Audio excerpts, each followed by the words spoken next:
You're watching Big South Baseball on ESPN+. The Campbell Fighting Camels are one win away from a Big South Conference championship here this afternoon, taking on their arch rivals across the state, the High Point Panthers, who are eliminated from Big South tournament play as these teams gear up for the final weekend of conference action. Thank you for joining us inside the booth. Alongside Cole Hallam, I'm Evan Budrovich. How does Campbell secure the win today and clinch a conference championship? Well, Campbell needs to come out and play like this is a regular season game. Handle your business early. They need to get out to a hot start and not make it into more than it is. This Campbell team has won 7 games in a row, the hottest team in the Big South, and they take on a High Point offense, Cole, that enters this game searching for confidence. 4th in the league in doubles.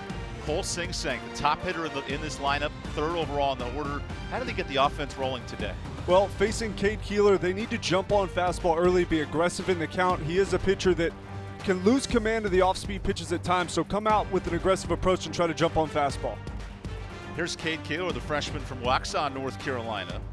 In his last 3 outings, Campbell has won all 3 of those matchups, and now in 34 innings, he has a 3.6 ERA. What has Keeler done well here as of late?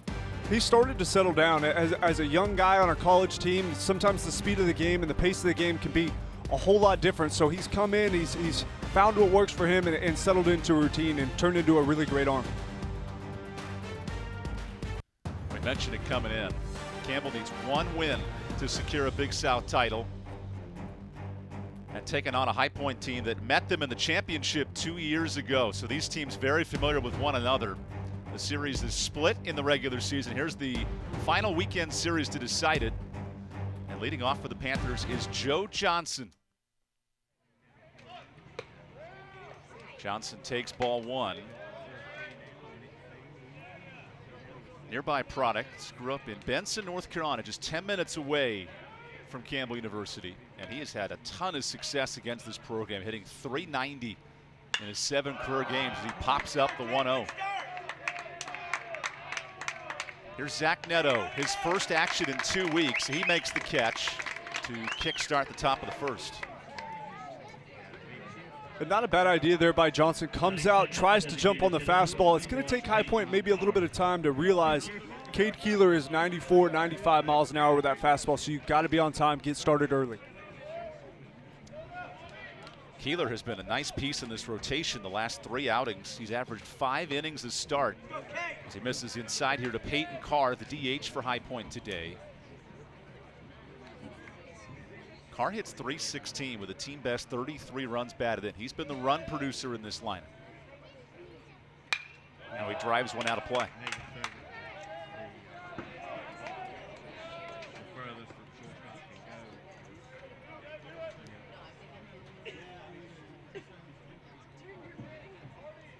Here's the 1-1 from Keeler.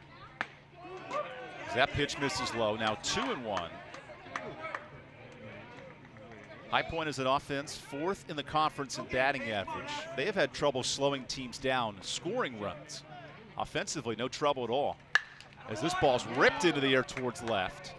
This stays in the park for Spencer Packard, who makes the catch.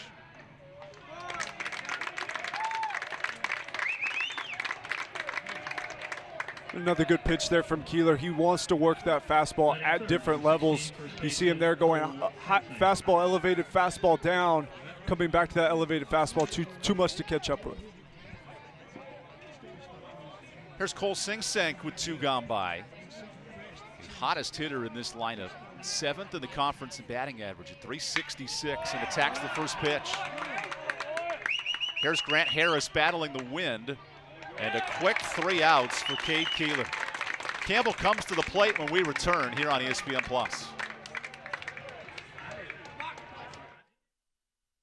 Power isn't born, it's built over time. For over 65 years, Hercules Tires has been providing the muscle to move more drivers. Whatever the vehicle,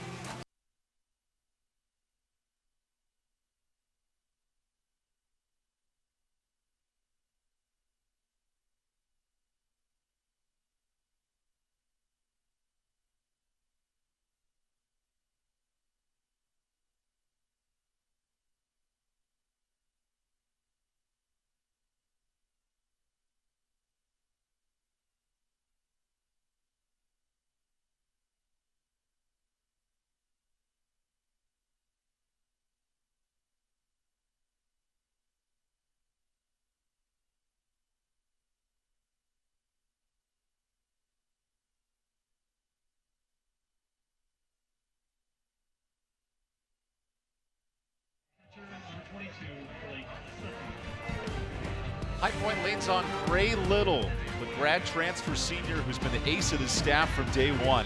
And he tries to repeat his success against Campbell the last time these teams met, Cole. 5 innings, a 3-run ball. How does the ace find his form today?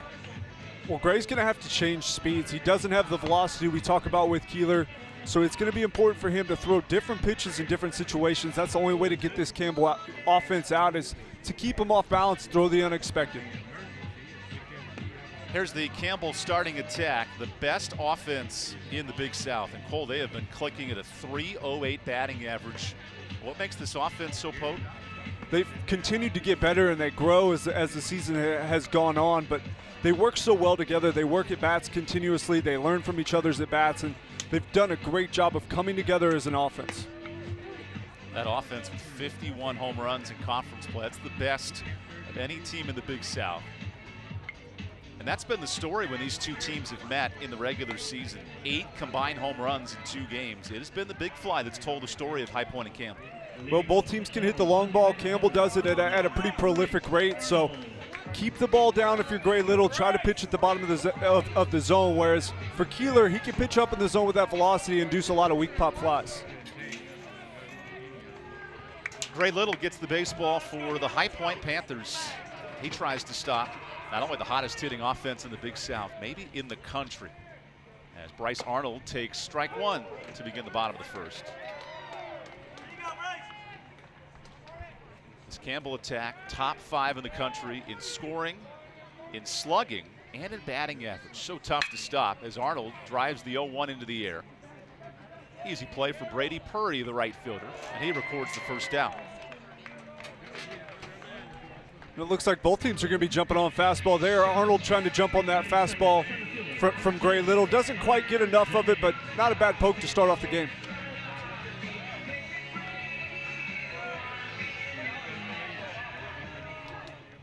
So Connor Denning, who has been a machine against both right and left-handed pitching, makes his way into the box. 357 hitter, wastes no time on strike 1 from Gray Little.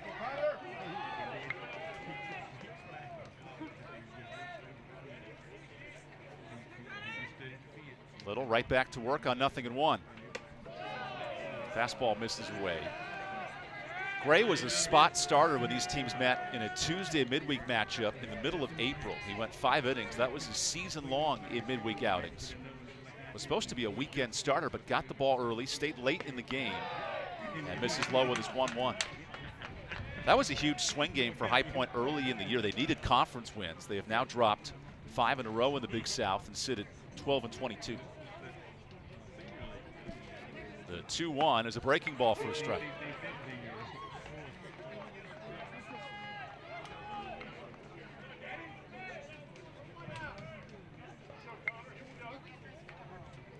Gray Little right back to it on 2-2. Gives up a base hit to right. Denning wants extra bases right off the sound of the bat, and a stand-up double. Looking for more as Denning takes advantage of the fielding miscue for a triple. Good piece of hitting there by Denning. He does what he does best, hits the ball for extra bases, but we do see the error plague High Point just a little bit, and right there Denning hustling out of the box does a great job of extending that from 2 to 3 bases. This is Brady Purdy having some major trouble with this ball in right. That's been a bugaboo for the Panthers. 69 errors on the season. And another example right there. It's just not playing clean baseball. When you're trying to compete for conference titles, compete at the highest level, you got to take care of the baseball. Zach Netto is back in the order. He's missed the last 2 weeks battling an oblique strain. The leading hitter in the Big South in terms of batting average steps right back in with a 400 clip. The Camels have had no trouble offensively since he's been out. The slider misses outside to even up the count.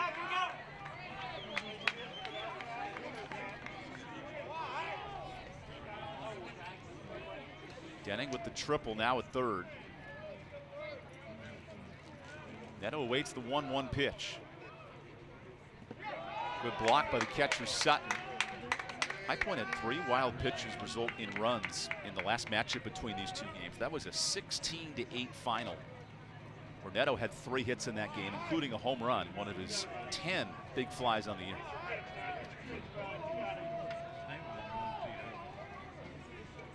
Now the 2-1 has rolled foul.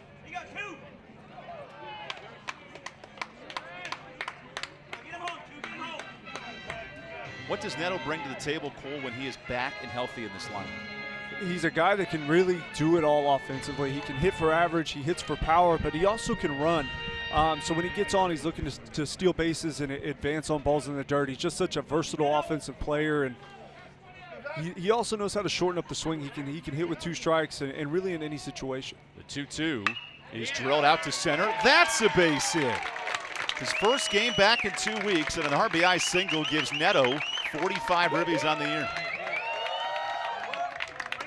And a really good piece of hitting by Neto, kind of exemplifying his skill set there. Gets himself into a 2-strike count against Gray Little, whose slider seems to be really good today. And right there, Neto lays off a couple of tough ones and hangs in there on this slider, able to sneak it by the shortstop Melton, picking up his RBI, and he doesn't miss a beat.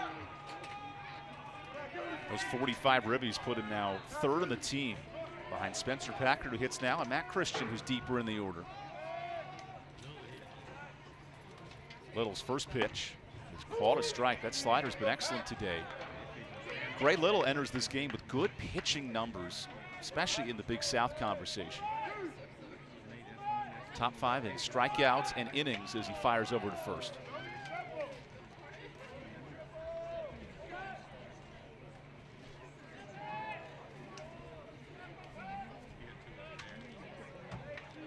Challenge for Gray Little today is working deep into contests. His last 3 outings, 4 innings or less. As the 0-1 nibbles the zone for a strike. Pitching has been the bugaboo of the Panthers all season long. An ERA above a 6, worst in the Big South. Now the ace works with a 1-0 deficit here in the first, as he keeps tabs on Zach Neto, who among many things is second on this Campbell team with 10 stolen bases. It's part of the offense that they want to play. They want to apply pressure. They figure that if they can apply pressure on the base paths, eventually they're going to win pitches for their hitters. And so you'll see them start to disrupt out there, trying to cause havoc. Packard down the line, off the body of Travis Holt, and that's an infield single for Packard.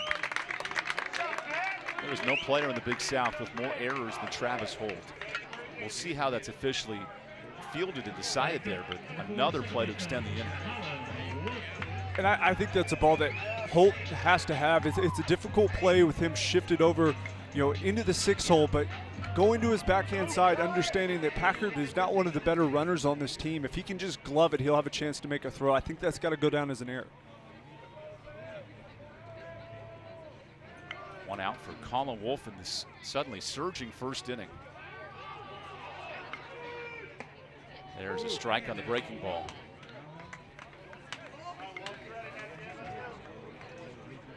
Colin Wolfe here recently, a .275 hitter in conference play, which is a bit down from his 19 numbers.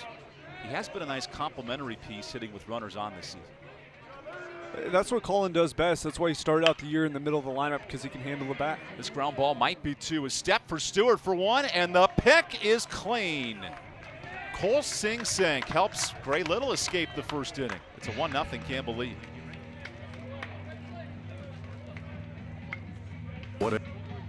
Power isn't born, it's built over time. For over 65 years, Hercules Tires has been providing the muscle to move more drivers. Whatever the vehicle, whatever the terrain, and we back it with a powerful protection plan. So wherever the road or the trail takes you, we have the selection, value, and strength to get you there.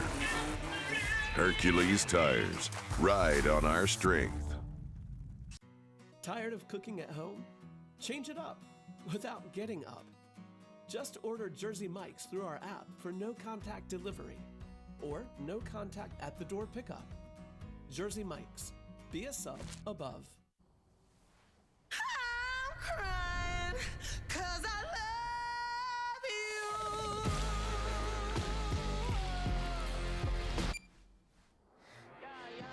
Pepsi Wild Cherry. Tasha, did you know Geico could save you hundreds on car insurance and a whole lot more? So what are you waiting for? Hip Hop Group Tag Team to help you plan dessert? French vanilla, rocky road, chocolate peanut butter cookie dough. Scoop that is, scoop that is, scoop that is, scoop that is, scoop shakalaka, shakalaka, shakalaka, shaka, scoop shakalaka, shakalaka, shakalaka. Geico. Switch today and see all the ways you could save. Cade Keeler gets us started here in the top of the second.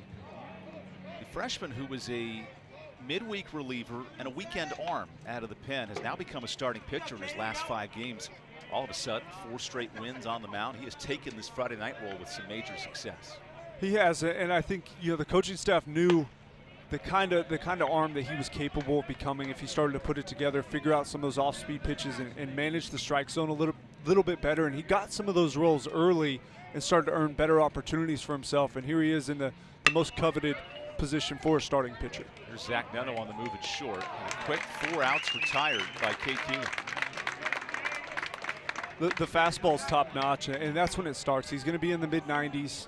He can maintain that velocity deep into games. It's going to be a matter of the second time through this lineup, is he able to throw the breaking ball and possibly some of his other off-speed pitches for strikes so that he's able to keep the high point off balance. Brady Purry checks in. Keeler's first pitch, another fastball inside at 94 miles an hour, and it comes off the wrist pretty smooth. It does. It's quick. It's a lightning arm. He can pitch it to both sides of the plate. Also will throw it high and low in the zone, so he can turn that fastball into a few different pitches if he's on. There's a check swing from Purry. He does not go around. Count is 2-0.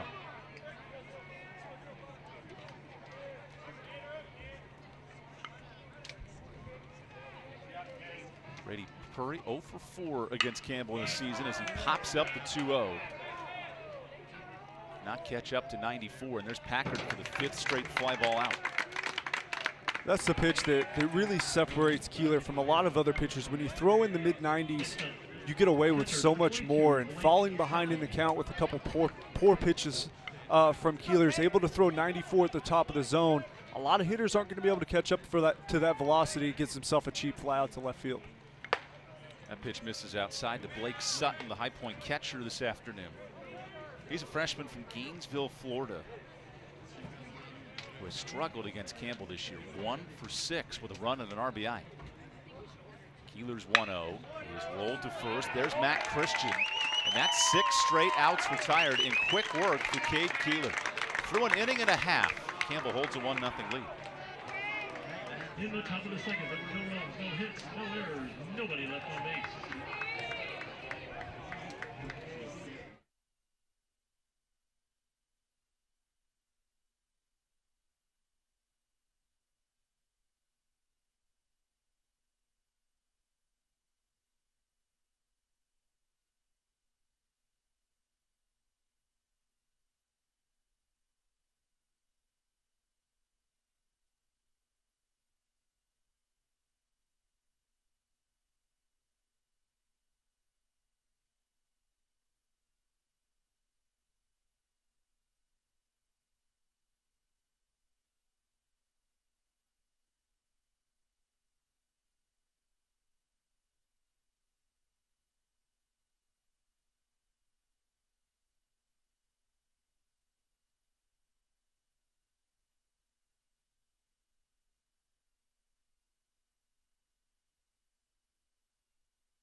Campbell's top-ranked offense comes to the plate here in the bottom of the second, along with Cole Hallam. I'm Evan Budrovich.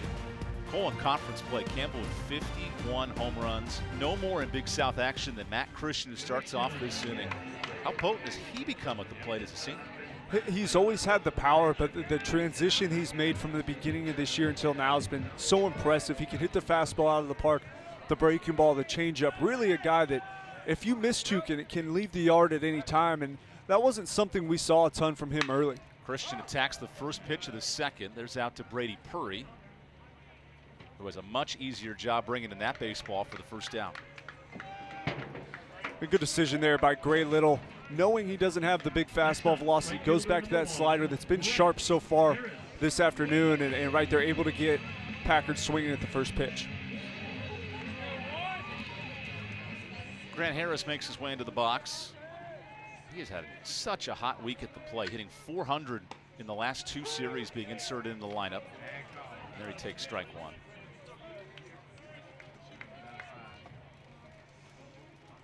Harris, the senior from Kenmore, Washington, flails one the other way. It's quickly 0-2. Nice idea, Grant.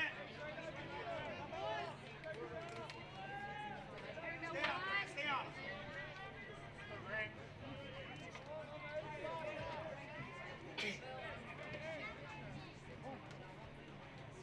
Here's the 0-2 from Gray Little. That breaking ball extends the at-bat to Grant Harris, who in the last series 5 for 13 with 2 home runs. That was his career best. He hit both in that series clincher over USC Upstate. Now the 1-2. Fights it off again.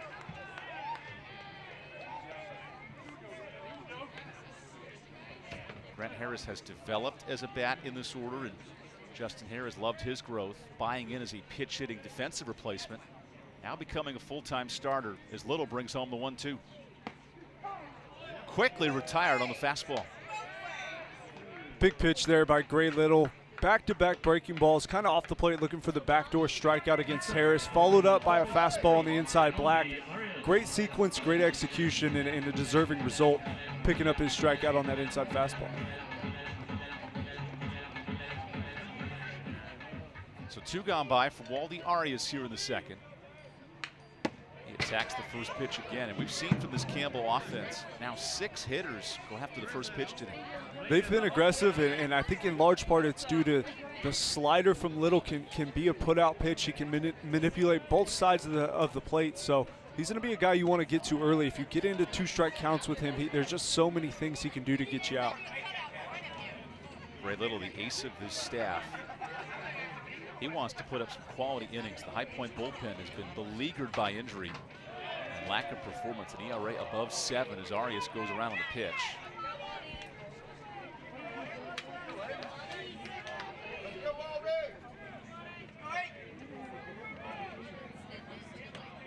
Gray Little on 1-2. Nearly makes quick work as Arias fights it off. Arias has been an on-base machine here as of late, including in his last 5 games, a .357 clip. Now Little on 1-2.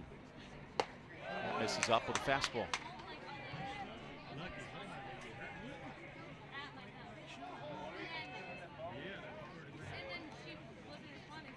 Little right back to it, wants a 1-2-3 inning. And he does not have it, ball 3. Good pitch, good slider, doesn't quite get the sweep across the plate. More vertical movement on that, just leaves that pitch off the inside corner. Good take by Waldy.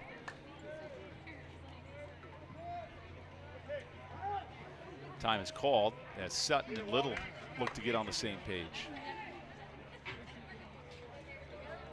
Against a hitter in Arias who leads the Big South in runs scored. Now Little with the payoff. He is poked the other way. Purry is perfectly played in the corner, and there's the 3rd out. 1-2-3 inning for Gray Little is through 2. Campbell sports a 1-run lead. In the bottom of the second, no runs, no hits, no errors, and no one left.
This is the final weekend of Big South Conference play.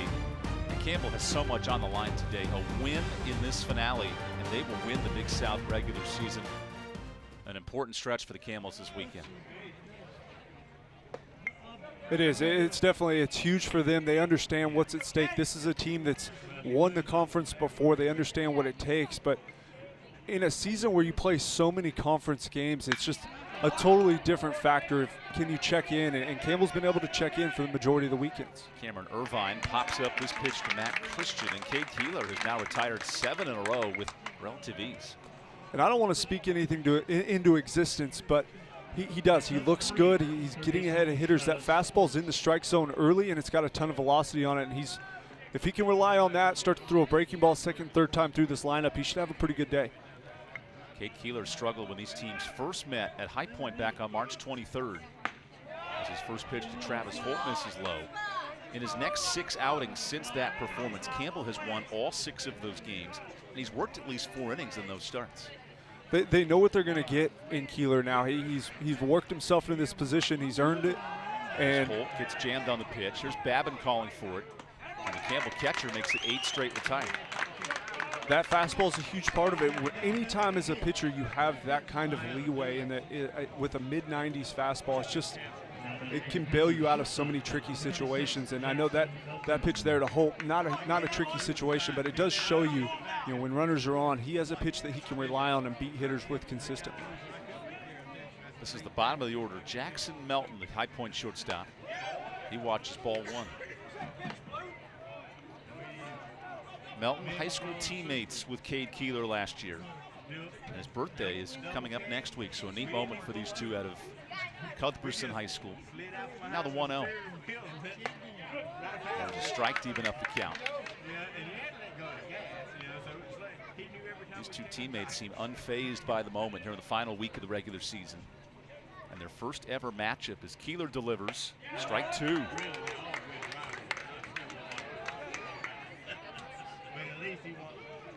Cade Keeler wants to end this 3rd inning 9 up and 9 down. Already with a 1-run lead back in the 1st. His time is quickly called by Melton. And a good time call by Melton. Keeler's in too much of a rhythm for this High Point offense. They need to break it up. If they have to call time, step out, do anything to break up that rhythm. The 1-2 is a slider that's held off nicely. Jackson Melton entered the lineup on May 1st. That was his first start of the year. He's now riding a 5-game hit streak. Keeler, meanwhile, has retired every batter he's faced. And on 2-2, he gives up a base hit. The matchup is won by Melton to extend the 3rd inning.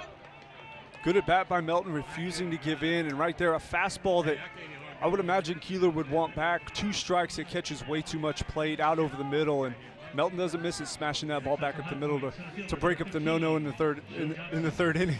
Well, you're referencing Major League Baseball last night. The 4th no-hitter of the season from the Detroit Tigers yesterday. No-hitters are going around along with Corey Kluber of the Yankees with a no-hitter last night. Here's the top of the order and Joe Johnson. That's a good stop by Ty Babin. That keeps the ball in front.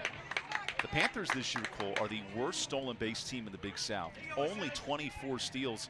That was an opportunity there for Melton to take second.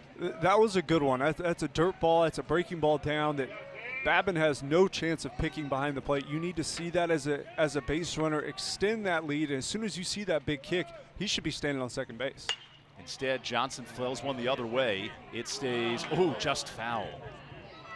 Joe Johnson inches away from an RBI double.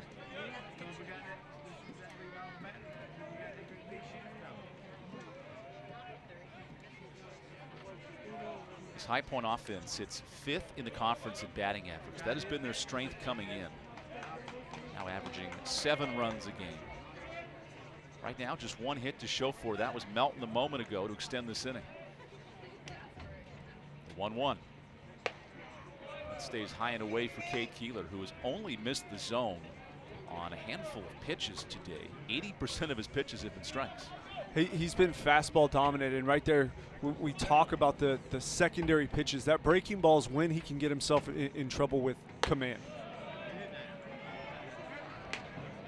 Now all of a sudden it's 3-1 to Joe Johnson, who in his career has really dominated Campbell pitching. .350 hitter against the Camels in 3 different years of matchups. Now Keeler falls behind. The 3-1 is rolled back to him, knocked down by the pitcher, and Neto makes the smart play of hanging on to the baseball. That's the one that's going to frustrate a coaching staff. As a pitcher, it's so tough to let a ball go by you, but you have defenders. Wolf was almost directly behind Keeler there, shifted over behind second base. If he lets that go through, he can just tag the bag. He's out of the inning, but that deflection stirs things up. All of a sudden, it's an infield hit. Instead, the inning continues for Peyton Carr, the designated hitter.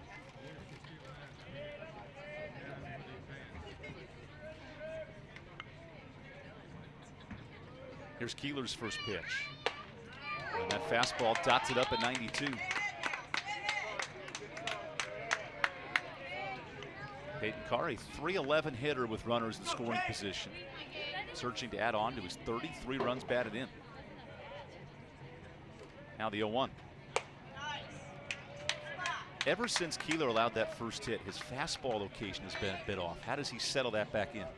He's got to refine that rhythm. He pitched so well through the first 2 innings with. He was just so in sync. There was almost no thought process. He just stepped on the mound and knew where it was going to go. And it seems like with runners on, he starts to aim a little bit.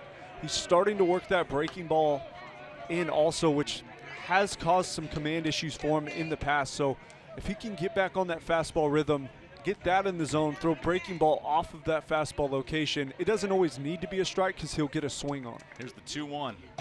Ground ball to short. Neto charges. Oh, and the flip gets away. Now to the plate. High Point ties it on the error by Neto. That's Jackson Melton to score. Sometimes your timing can be off. You have a little delay, a little time out of game action. Neto just really kind of overplays this baseball. Does a great job off the bat coming in and getting it, but the glove flip, pretty unnecessary, also more unpredictable than just picking that ball out. Either toss it across or pull it out and flip it to your man Wolf at second base, and don't make it into more than it has to be. Instead, 3 straight runners have reached with 2 outs. Now Cole Sing-Sank digs into a tie game. Sing-Sank is the hottest hitter in this lineup for High Point. Hits in 10 of his last 12 games, including 14 multi-hit games this year. The 0-1 is popped out of play, and it's quickly 0-2. You're right about Neto, Cole. That play seems a bit almost superfluous, a little too much in his first game back in 3 weeks. How can Cade Keeler get himself out of a jam that he started with a 2-out rally? Here's your answer on 0-2. It stays high.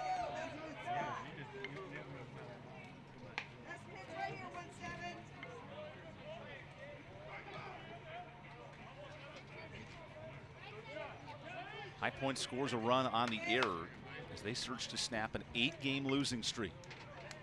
The 1-2 is popped behind. Good battle with Cole Sing-Sank, who now sits 6th in the Big South in batting average. A chance to be an honorable mention all-conference player this year, according to his head coach, Craig Cozart.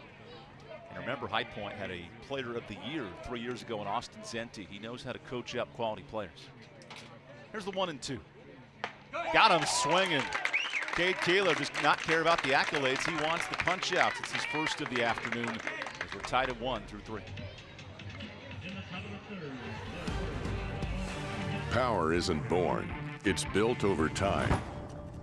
For over 65 years, Hercules Tires has been providing the muscle to move more drivers, whatever the vehicle, whatever the terrain, and we back it with a powerful protection plan.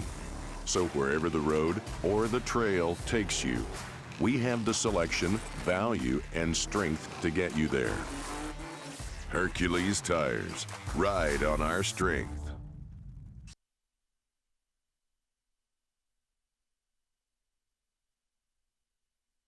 After battling through a spring season fraught with upsets, injuries, triumphs, and tragedies, we have arrived. Every crack of the bat, every diving grab, every blistering fastball has led to this moment.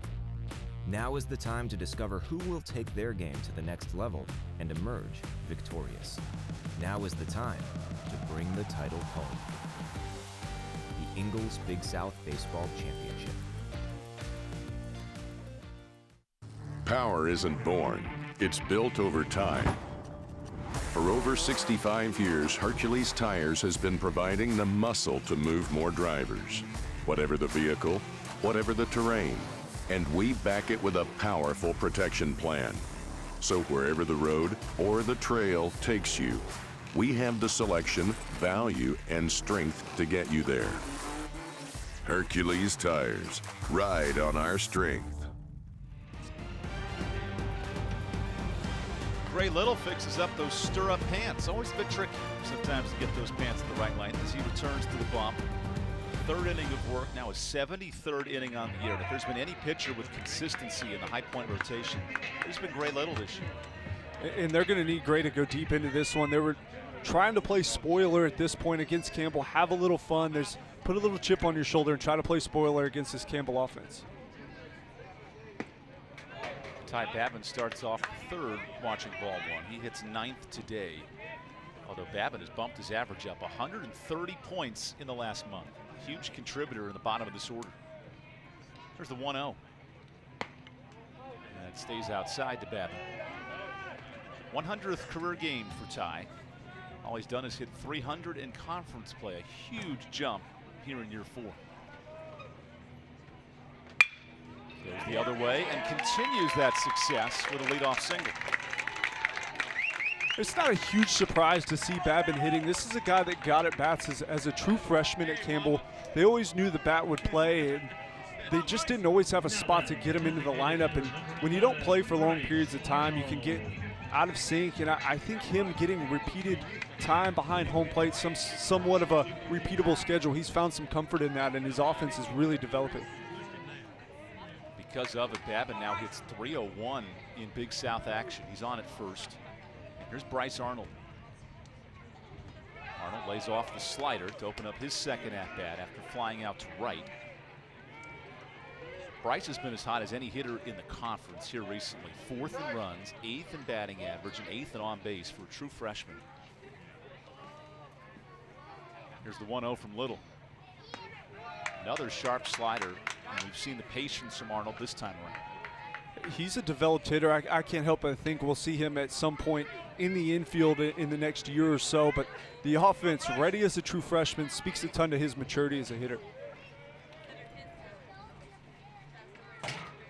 Now the 2-0 pitch. Another miss from Gray Little, who wants a new baseball.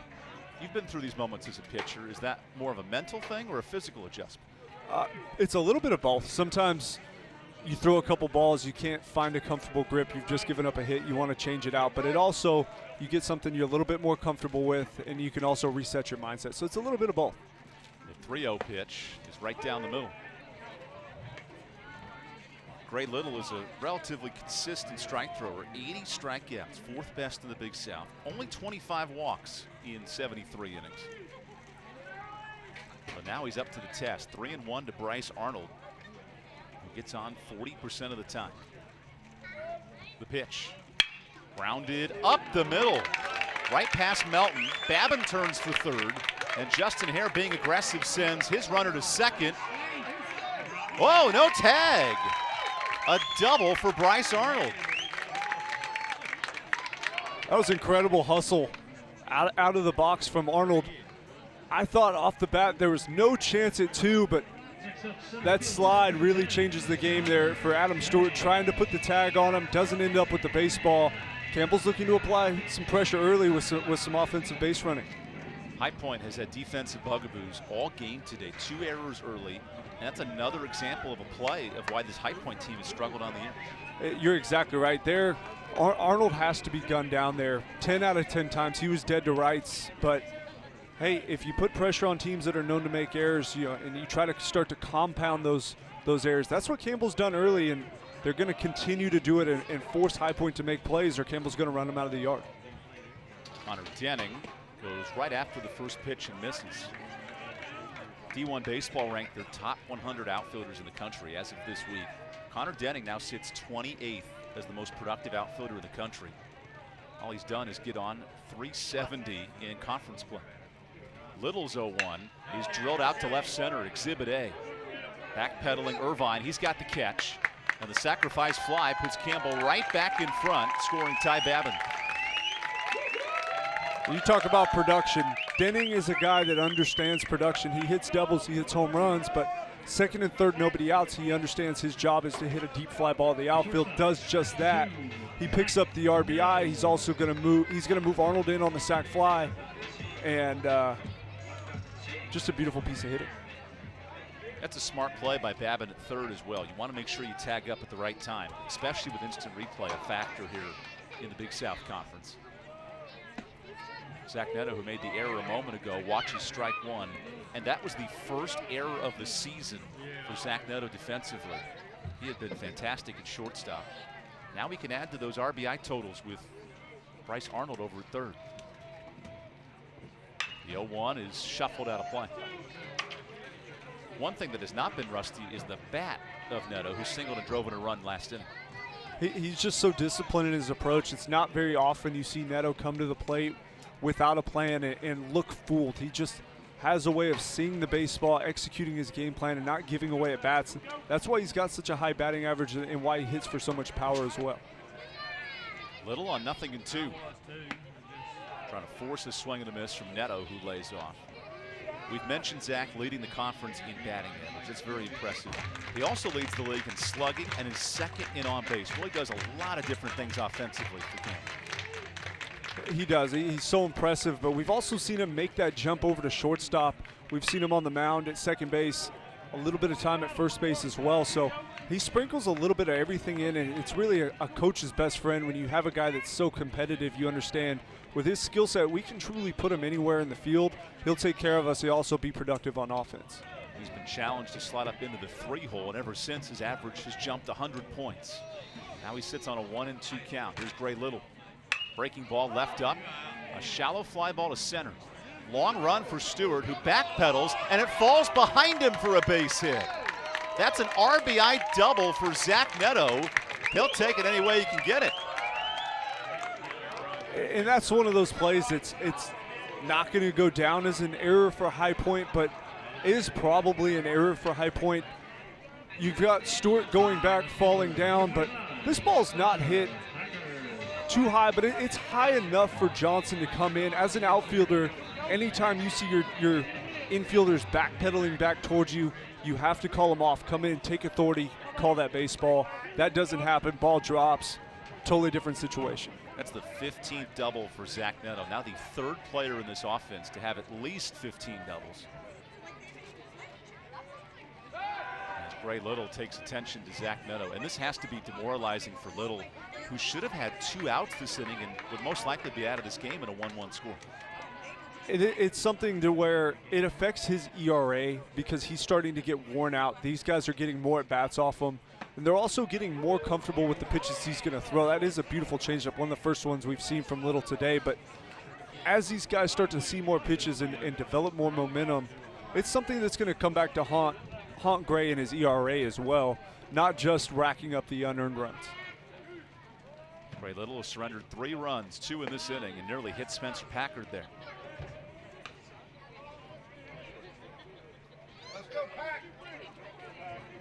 Packard with runners on has been crushing opposing pitching, a 400 batting average in these spots. Now he sits with 56 runs batted in, and Neto over at second. The pitch, low and inside. Sutton nearly lost it on that time. That's the toughest pitch for a catcher. It's a spiked fastball. You never know quite how it's going to come off the turf, especially if it clips a corner of the plate. It can kick a number of different directions. Great job staying down, take it off the chest protector, and then be able to find it and hold Neto at second base. Neto reached on that 1-out double. Here's Little falling behind to Spencer Packard as he continues to keep tabs on Neto, who has been known for his mischievous ways on the bases. Not only 10 steals, but his secondary leads draw a lot of attention. He does. That's part of their game plan at second base. Take that jumping start. If you get your timing, go ahead and steal. If not, worst case scenario, you're disrupting the pitcher. That pitch whizzes outside, and Little has been affected here. The count is now 3-1.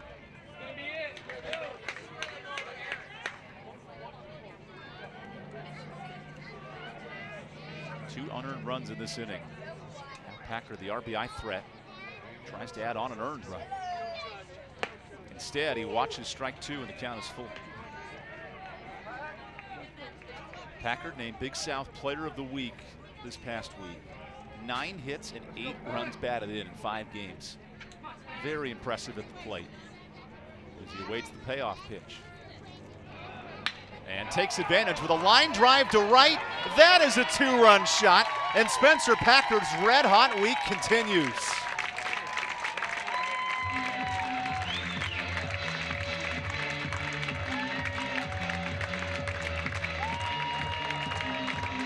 What a shot by Packard. You talk about him being player of the week. I'm surprised, truly surprised it doesn't happen more often. He's so potent offensively, playing a great outfield for Campbell as well. But man at the plate, he doesn't miss often, and this ball's driven right out to the right of the scoreboard. A no-doubter off the bat as you see Purry out there.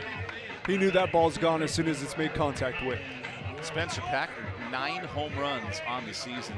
That was a great pitch, low and inside below the knees. Just shows you the quickness of the hands of Spencer Packard. It truly does, and it's really a tough pitch call for a right-handed pitcher to throw that pitch down and into lefties. You understand it's almost common baseball knowledge. That's the sweet spot for the left-handed power hitter, is low and in. And you're right, beautifully executed pitch, just a better swing, better timing from Packard. Ooh, this pitch from Little is way off. And we mentioned those errors early in this inning as Colin Wolf digs in. This has now extended the third for not only 1 run, but 4 runs in the frame. All of a sudden, this game gets out of reach quickly. And we're looking at something that may be out of reach already. I know the score doesn't necessarily reflect that, but a team that's made a ton of errors, they should be in this. They answered back in the top of the third with a run. As Colin Wolf sprays one out to center, a shot close to the wall, and Johnson with just enough room to keep it in the park. Campbell's starting to see it better and better right there. Wolf absolutely tattoos that ball about 390 feet. Just picks the wrong part of the ballpark if you're trying to hit a home run. Only the 5th home run allowed by Gray Little as Wolf flies out relatively deep. Something about this second time around the order. What adjustment has Campbell made? Their timing is on. They've seen the pitches that Little wants to offer, and so far on that fastball, that's the first pitch really that Campbell hasn't been on the wild swing there by Matthew, but they just are on time. They continue to put barrels on the baseball. Good things happen when you're on time. Now the 0-1. Ooh, that hits him. And a hit by pitch for the nation's leader. 111 hit by pitches for this Campbell team, and that will extend the 3rd inning. This is where you start to see Gray Little get a little rattled, and you can't really blame him right there. Curveball's backing up on him, clips Matthew right in the back, but he's thrown so many pitches. He, like you said, he should have been out of this inning some time ago and 4 runs ago as well. It's so hard as a pitcher to go out and continue to do your job when the guys behind you aren't doing theirs, and in turn that reflects your win-loss record. Those wins and losses go directly under your name, so that's tough as a pitcher to get through that. Also extending that pitch count with high leverage pitches in 1 inning. Gray Little in his last outing allowed a season-high 9 runs. This for a pitcher who entered the final month of the year with an ERA below 4. What has changed for Little here in the last 2 to 3 outings? He can find it. He's a guy that when he's on, he's on. When he's off, he's off. And when you don't have good defense behind you, you never quite know what you're going to get on any given day. And you know, it's a flip of a coin. You might as well go play roulette with this defense at any time. That has extended this 3rd inning to a 8th batter of the frame. And here's Grant Harris. Struck out in the 2nd, but his bat continues to heat up. A 400 average in his last 5 games. Something Little will have to deal with for this first pitch. We mentioned the control of Cade Keeler, 80% of his pitches for strikes. Gray Little, the exact opposite, 56 pitches and 20 of them out of the zone. Can he find the zone here on 1-0 as he picks to first? This is the moment you start to feel Little's unwinding, when he's throwing to first on a runner, Matt Christian, who only has 4 to 5 stolen bases this year. A lot of the time as a pitcher, that's somewhat of a stalling tactic. You're not ready to deliver, or you possibly don't like the pitch call. There goes Christian to second, and he is gunned down by a mile. Great throw by Blake Sutton to finally end the 3rd inning. We go to the 4th. Campbell leads at 5-1.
Kate Keeler back to work here in the fourth. Campbell sported a 4-run lead, thanks in large part to an offense that now ranks 5th in the country in scoring, red hot at the plate. That must give a lot of confidence to Keeler, who falls behind 2-0 here to Adam Stewart to start the fourth. Tough way to come out and start your inning 2-0, but Keeler should have all the confidence he needs. He's got a 5-run lead. He's so efficient on the mound. His pitch count's low. He should have all he needs to pitch deep into this game. Stewart lines one to center. And there's Connor Denning to sprint in and make the catch. Not a bad piece of hitting there, but better defense by Denning. That ball's lined off to center field, but it almost looked like Denning was in full stride as soon as contact was made. Truly great, really a great read by the center fielder coming in, making that play. We've seen growth from Denning in center field. He struggled the first 2 weeks of the year. How has he been able to develop as an outfielder? His reads. He's not the fastest player. He's not a guy that will probably play center field in the future. More of probably a left or right field corner type guy, but his reads have really grown. He's grown in kind of doing his homework as a center fielder, and right there, if he gets good reads, he has good enough speed to be a good center fielder at this level. He allows Spencer Packard to play in left today, and Grant Harrison right. Here's Brady Purry, the High Point right fielder. That has been the challenge for Justin Hare, manipulating his defensive lineup to set up his offense better. It's sort of centered around Denning in that center field position. Now Purry, who was a flyout victim to left his last time up, goes after this pitch and rips it down the left field line. A chance for extra bases as Packard picks it up and flings a bullet back to second. And that's great defense from a guy. We don't talk about his defense very much. We talk about the bat usually of Packard, but that play right there is the big difference between the High Point defense and this Campbell defense. It was an all or nothing play out there for Packard. Do or die, great job cutting the baseball off, turn around and firing a strike to second base. That's the difference between that being a single and a double. So a 1-out single brings up Blake Sutton, the High Point catcher. Keeler retired the first 8 he faced, has now sprinkled in 3 hits and a run these last 2 innings.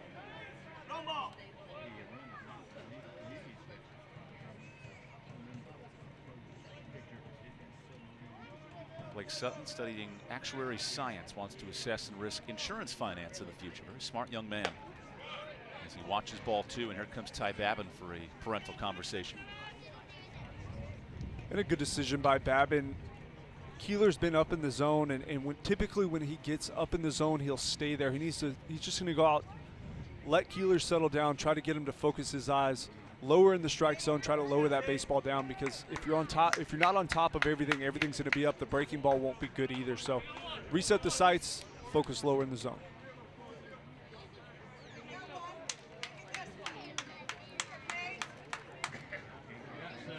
We mentioned Blake Sutton's background. He also has a father who pitched at Kentucky. He was a 7th-round draft pick by the Minnesota Twins. Able to fight this pitch off. It's 2-1.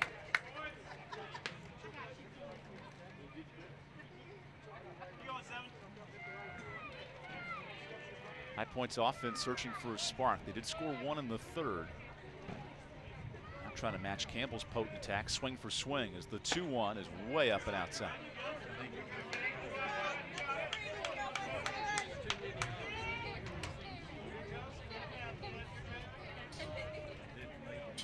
See a lot of self-correcting from Kate Keeler, talking himself through these moments. Freshman who has had 3 straight wins here in the Game 1 part of the rotation. Gives up a ground ball to second. Wolf the turn. Neto, a high throw that sneaks away from Matt Christian. And a second fielding error from Zach Neto. Really great turn by Colin Wolf. Fantastic job to get his body turned around and fire a rocket at Neto, who understands he's got time there, but almost took too much time, too relaxed, and just left that ball high. And he hadn't played in a few games, possibly more than that, and it looks like his timing's just off. He's a little bit out of sync on the defensive side of the ball. He's missed the last 8 games recovering from an oblique injury. He looks healthy. And now more the mental aspect of getting back to full speed affecting Neto with 2 errors today.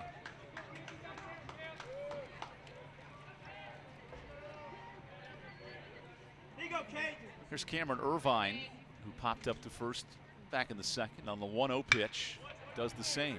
Matt Christian on the move. The former quarterback drifts into center and runs out of space. I'd expect a little more awareness from Christian there. You know, former athlete, can really move around the pocket. Probably similar footwork there.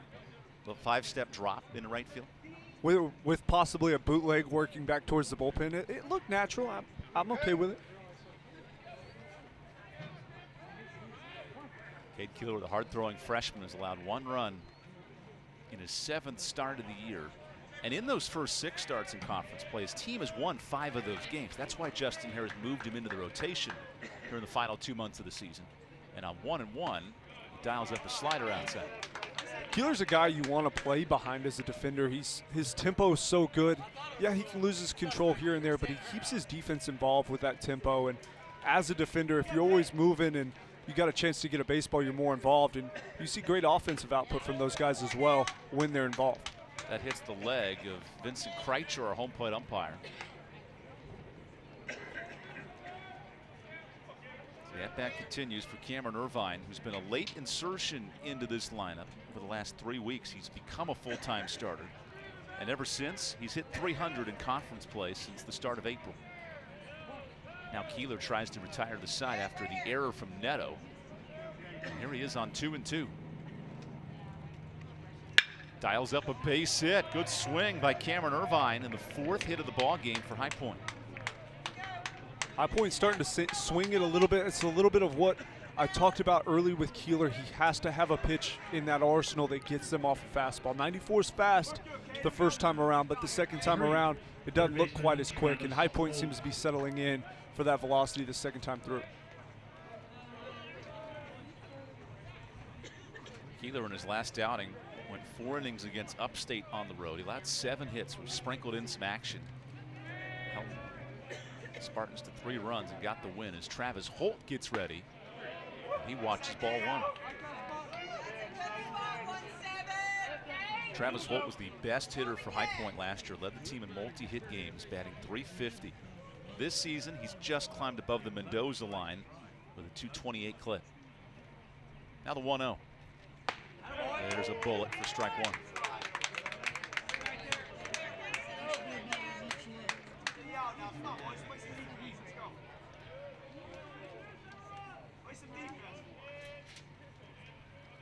Holt only hits 100 with 2 outs. This is a big spot. And all of a sudden, it's 1-2.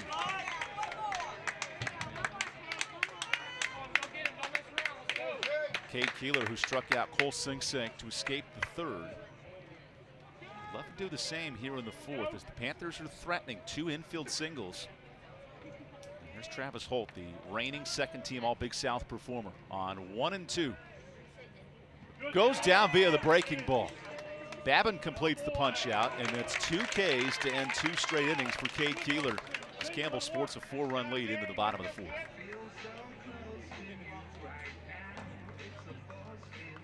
In the top of the 4th, there were no runs, 2 hits, no errors, 2 left on base.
Hercules Tires is the official tire of the Big South Conference, and for over 65 years providing tires with unbeatable quality and unmatched value.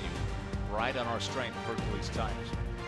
The Camels riding on the strength of 5 runs in these first 3 innings against Gray Little, and an offense that had another home run. Spencer Packard with a 61st home run of the year for Campbell. That outranks 3rd best in single season history for a single year. He can slug it, so can his teammates, and if you make errors, they'll continue to apply pressure. They hit the baseball hard. That home run was a product of a few errors and a bunch of pressure applied to Gray Little, and one good swing of the bat changed really the outcome of the inning with a big 4 spot. It was a 2-run home run for Packard, blasting one past the scoreboard, and now Grant Harris works ahead in the count. Here's the 2-0 pitch. Little has to be careful, and he induces a weak pop-up. Here comes Irvine in. Oh, he's got it. I tell you what, these High Point outfielders have really struggled today fielding the baseball. They have. It's a little bit of a known fact that the wind can swirl here at Jim Perry Stadium, but to see them struggle this poorly at this point in the season, especially after taking batting practice before the game, you should have a good feel. So either they didn't do their homework before the game, or that wind's swirling quite a bit. Now Waldy Arias digs in. As the nation's leader in hit by pitches, watches a curveball near his hands. Although Waldy in the last 10 games has hit just once at the plate. Whether teams have made adjustments or he's been more selective as the count works even. I think if you want to attack Waldy, he's not going to hit you for a bunch of power. You have to force him to swing the bat, though. He's such a grindy hitter. You got to pitch him in the strike zone, and if you miss in at all, it's going to be a hit by pitch. So if I'm a pitcher understanding that he's not going to kill me with a home run or really too many extra base hits, I'm going to throw him out over the plate and not really mess with the inner half. Arias sprays the 1-2 the other way, and that's right to Stewart for a second quick out. He has hit the ball sharply. With that being said, though, twice tonight, once to right field on the line out and once there to Stewart at second base. He can't hit the baseball. When his hit by pitch totals and his hit totals are nearly identical, that's 2 big cogs of his offensive approach. It is, and he'll find ways to walk. He'll spoil pitches. He's just always such a grindy at bat and a tough out, and it makes him great part of this lineup. Here's Ty Babin thinking about a bunt, and he wisely pulls back after singling and scoring in the 3rd. That kick started the whole inning where Campbell had 4 runs, only 1 earned in the frame, and that was Babin. Gray Little not able to get much help from his defense today as he gives up a line drive to left. This ball's got some legs on it as Irvine goes to the wall, and it hops the fence. That's a 2-out double for Ty Babin, who found just enough space to keep that ball in the park. Babin showing he's got some power as well, but you can't help but think, as well as this baseball's hit, I think Irvine's got to have a chance at it. We talk about a couple miscues from the outfielders from the High Point defense, but that baseball's in the air a long time. Irvine doesn't take a great route, doesn't get a great read on it either, but you got to give credit where it's due. Babin hitting the baseball hard today. That is officially ruled a double. I know Irvine didn't touch it, but that's a ball he would have had a great chance to catch. So instead, here's Bryce Arnold laying off the slider. Those type of outs or hits, I guess, that could be outs are really starting to mount now for Gray Little. There's been a few miscues out there as well as a few errors, and you can't help but feel for a pitcher who's thrown a pretty good ball game thus far. The 1-0 is drilled out to right center. This is a long run for Brady Purry, who cuts it off in the gap and saves another run from scoring. 5-1 Campbell as we sit through 4 innings here in the first of the 3-game series in Bowie's Creek, North Carolina. 1 hit, no errors, 1 left on base.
Geico is a proud sponsor of the Big South Conference. 15 minutes can save you 15% or more on car insurance. Visit geico.com today. Got a couple of kids checking out on their phones, visiting Geico, looking for some new insurance quotes. All I know right now is Cade Keeler has been dialing up some quality innings. 4 innings of 1-run ball.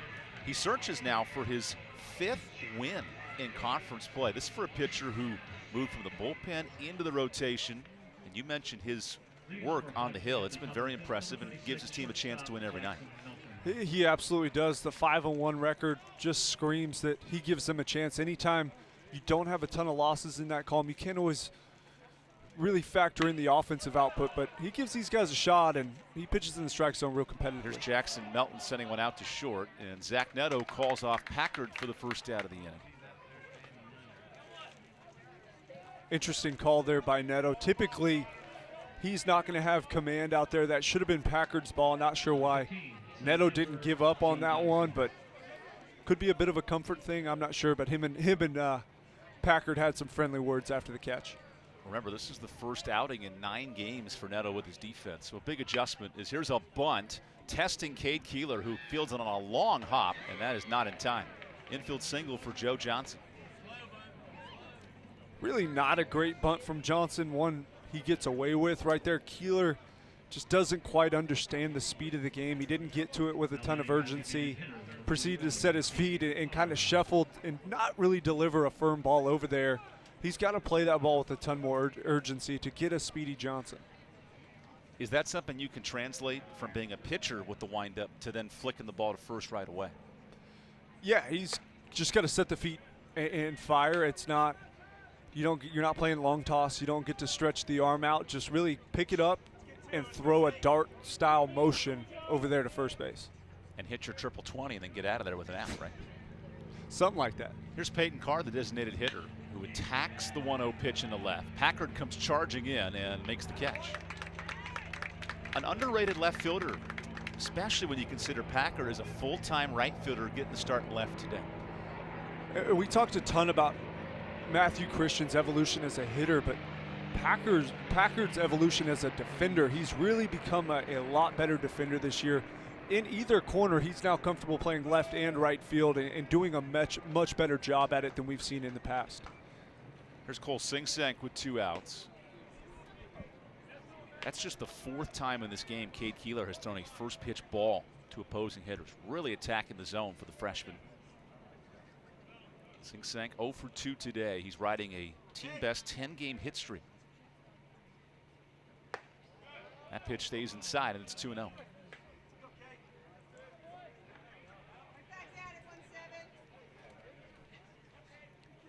Singsank coming off a great weekend against Winthrop. 6 runs batted in the series, although it was the Eagles who came out with the sweep. Now the 2-0. There's strike 1. As High Point has dropped 7 straight entering this game, eliminating themselves from the playoff contention, 12-22. Must be difficult here in the final 3 games to find that motivation down the stretch. It's got to be exceptionally tough knowing that your season's essentially over and dropping that many games down the final stretch that it was in your control and you really let it slip away. That's going to be tough to deal with, but it's going to be even tougher to kind of deal with that fact for the rest of your life if you're a senior or for the next 7-8 months if you're going to be a returning guy. As High Point had lost 7 straight, Radford had won 4 straight to get back into the playoff hunt. And on 3-1, Singsank flies one into the corner. Here's Grant Harris. He's got some hustle to him, but runs out of room because that ball's out of play. The race for 4th is fascinating right now. Presbyterian, Radford, and Winthrop all control their own destiny because Presbyterian plays Winthrop this week. If the Eagles sweep the series, they're in. If Radford gets a sweep and some help, they are in, and Presbyterian needs a couple of wins to secure that 4th and final spot. That's a ton of fun right there to have a race to get in, a bunch of teams playing arguably the most important games of their life here, especially the most important games of the season. And if you do get into that final bracket for the playoff, now anything can happen. Your season opens up. All you do is you win a tournament. Next thing you know, you're in a regional. So get in that spot, handle business once you get there, but it's fun to see that many teams involved late. Only 4 teams make the Big South tournament this year, so that 4th spot is up for grabs. 3 teams in it. High Point is not right now at 12-22. Campbell wins the Big South tonight with a victory. They clinch the #1 spot. Leaning on the freshman Cade Keeler, who now has a full count to Cole Sing Sing. And just misses low with a fastball. It's a 2-out walk to extend the inning. That's a really good pitch there by Keeler. Probably a strike. He had a little bit of frustration with the home plate umpire earlier in the count, was asking if a couple pitches were up. I wonder if that lost him that pitch, because it was center cut and looked to be about right at the knees. Instead, Vincent Kreitzer called it ball 4. And here's Adam Stewart, who has a grand slam when these teams last met, one of his 2 home runs on the year. Keeler's first pitch stays outside. In fact, both home runs for Stewart have come against Campbell. One at home back in March, and one here in this ballpark in the first inning in April. Let's see what Stewart has in store in May after starting today 0 for 2. Now Keeler, after falling behind, brings the breaking ball for strike 1. A cutter at 90 miles an hour. That's a tough task for any hitter. Great pitch, though. Fastball there. Stewart would be right on time for it. That's a ball that was probably be parked in a gap or down the line, but taking a little bit off, cutting that baseball just a little bit was the difference. Instead, it's 1-1. And Keeler dials up a breaking ball that misses outside. Cade has knocked out in the corners today from Vincent Kreitzer. And here's High Point down 4, a club that has 1 win all season when trailing after 5 innings. They need some offense here, as Keeler's had no trouble retiring the Panthers, allowing just 5 hits today. Here he is on 2-1. Now a 3-1 count with Brady Purry up next.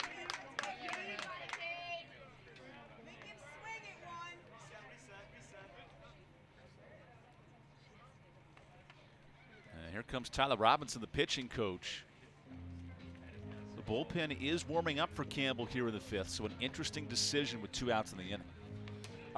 I would believe this would just be a stall for time, but this is typically where you see Keeler start to either settle in or lose it. It usually goes one of 2 ways. We've seen him get kicked out of games right around that 5th inning mark, and definitely not as refined as he was early. Seems to be laboring a little bit more, and definitely more inconsistent with the velocity. I would imagine is going to get to finish at least this hitter, if not 1 more. There's Logan Heinzman, Campbell's top arm in the bullpen, warming up. That combination of Heinzman and Keeler have won 9 games this year. That's not even in non-conference. That's just in conference play alone. What a dynamic duo as Keeler faces a 3-1. Issues a walk to load the bases. And now you wonder, if you're Tyler Robinson, the pitching coach for Campbell, how do you handle this with Brady Purry stepping in? We will see. I would think that Keeler may have earned himself this hitter over the course of the season. I don't know that he would get this hitter a month or 2 ago, but at this point I have no problem seeing him throw to this guy. And if Purry is able to get on or whatever, then you can bring Heinzman in for damage control at that point. First pitch to Purry is a breaking ball for a strike. That breaks a streak of 3 straight, 1-0 counts, as Keeler now sits at 73 pitches. He's dialed up the bases loaded with back-to-back walks and facing Purry, who's 1 for 2 today. Now the 0-1. How about that pitch for strike 2? When all the pressure's on the line, the freshman's able to dial up back-to-back breaking balls to go 0-2, and possibly the biggest situation of his life, pitching to get into the postseason in the 1 spot. High Point can tie it with a grand slam. Campbell, riding its freshman arm, and Cade Keeler enters this game 5-1. Here's the 0-2 pitch. Ooh, so close. It's 1-2. Justin Hare moved Keeler from the weekend as a bullpen option into the rotation. He wanted 4 to 5 innings from Keeler every single week, and he's nearly had it right here with a 5-1 lead. Keeler faces a bases-loaded jam, and now 1 pitch away from retiring Purry. Did he go? He did not. It's 2-2. Even better block back there by Ty Babin, sliding out into the left-hander's batter's box, just able to get a piece of that baseball. That was a run-saving block back there. Instead, the count is even. Purry, who has not gotten a hit this year with the bases loaded. He's 0 for 5 in these spots. Keeler needs this on 2-2. Ooh, does not get it. It's a full count to Purry, and Keeler can't believe it. I can't really believe it either. That's a really, really good pitch right there on the corner. Maybe just a hair off, but at the college level, that's a pitch that gets called quite frequently. Full count, bases loaded. Here's Cade Keeler on 3-2. And he misses outside for a third straight walk as the Panthers score. It's now 5-2. I would imagine that would be it for Keeler. I'd be surprised if he gets to continue pitching in this game. Decisions, decisions, decisions for Tyler Robinson, the pitching coach. And there you go. A change is in order. The Camels go to the bullpen as Cade Keeler walks 3 in a row. This game is right back in business here in the 5th. When we return, the Panthers threatening with the bases loaded and Blake Sutton coming up to the plate.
Logan Heinzman checks. Bases loaded.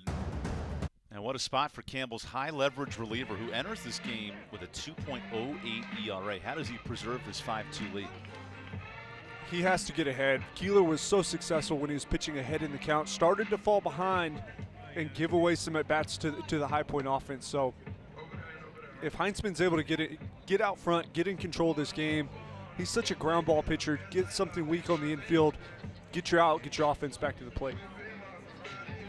Heinzman has been asked to enter more times than any pitcher in the Campbell bullpen. This is his 15th appearance.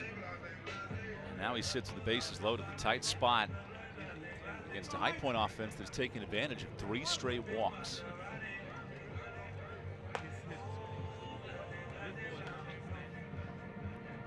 This is the plan. Heinzman and Keeler have combined in the last 4 outings together to sort of simulate 6-7 innings total. No starts right now against Blake Sutton, the High Point catcher. Who on the year is hitting 143 with the bases loaded, but a critical spot for the Panthers, now down just 3.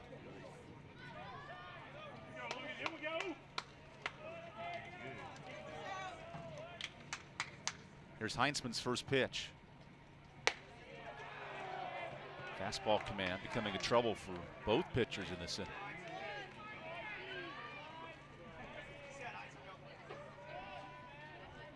Sutton is 1 for 7 in these spots. The inning is continued on the patience at the plate. 3 straight walks for the Panthers.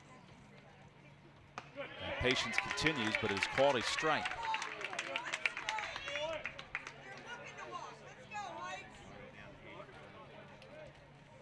Campbell enters this game with the 3rd most walks issued of any pitching staff. That has been a bugaboo for the Camels this year. Now can Heinzman wiggle out of this jam, entering for Cade Keeler. Here's the 1-1. That is just a bit outside. Heinzman, a little bit untypical for him, throwing balls arm side. He's a guy that wants to get on top and cut the baseball typically. So looks just a little bit uncomfortable out there getting started, trying to get settled into this big moment. Now on 2-1 to Sutton. Goes to the fastball and it's sprayed out of play. High Point is not a great extra base hitting team. The one thing they do well is doubles, and a double will be huge in this spot for Sutton. With 5 singles today for this High Point offense, they've also taken their fair share of walks. Here's Heinzman out of the pen on a 2-2 count. Gives up a line drive to center. Denning sprints in, and Heinzman gets the job done. Straining the bases loaded for High Point here in the 5th as Campbell holds on to a 3-run lead. In the top of the 5th, there was 1 hit, no errors, 3 left on base.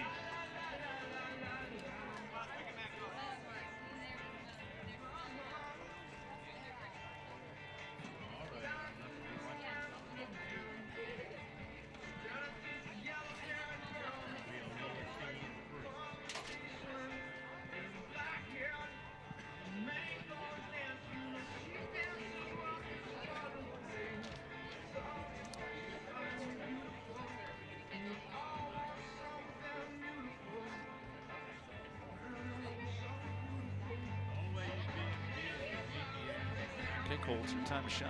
This is your big graphic.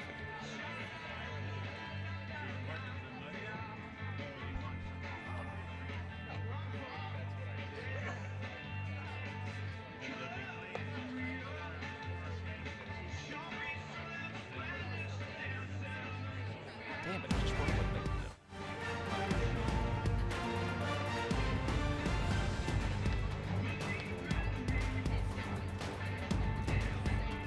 Well, there's quite a race for Big South Player of the Year here in the Big South Conference. Zach Neto, Spencer Packard, and Connor Denning, all 3 in the top 5 in batting average, slugging, and on base.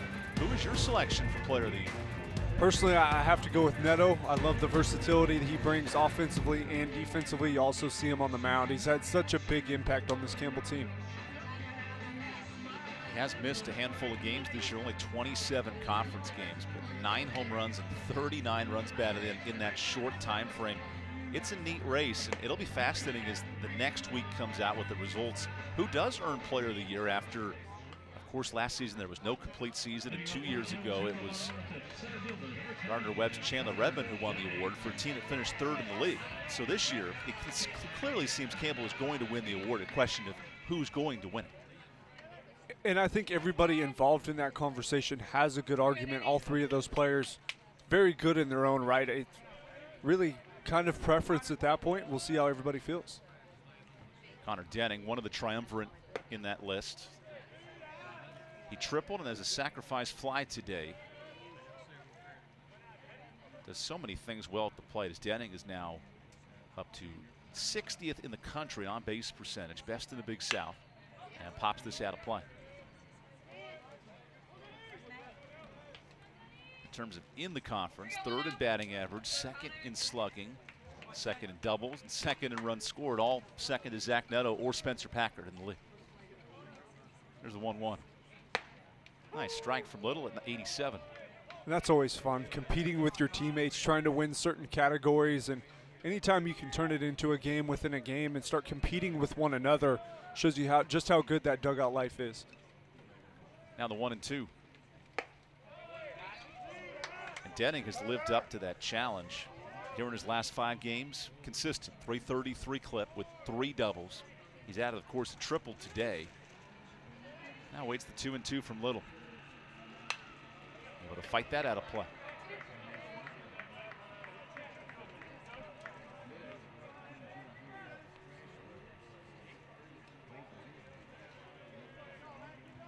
Here is pitch 70 from Gray Little, who has faced 2 errors behind him defensively.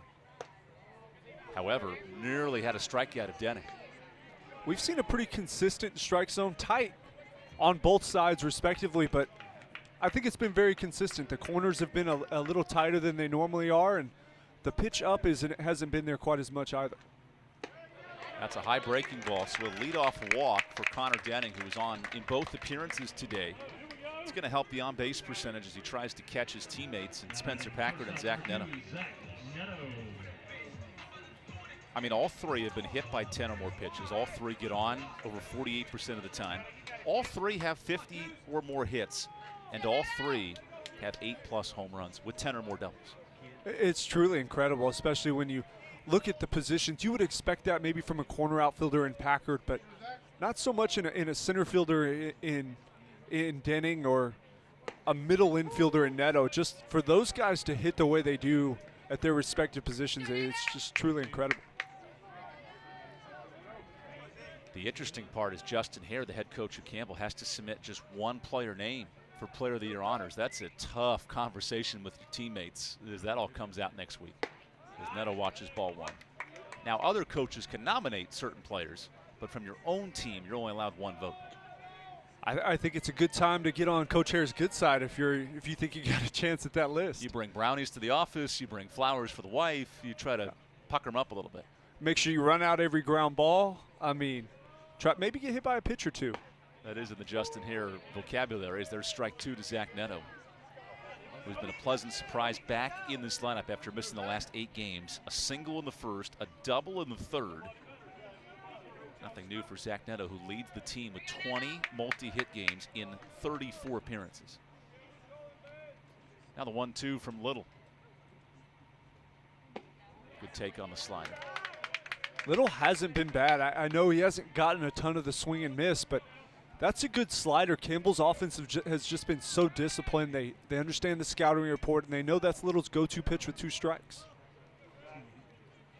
Gray Little climbing towards 80 pitches here in the 5th. Faces the top hitter in the Big South and gives up another base hit to left.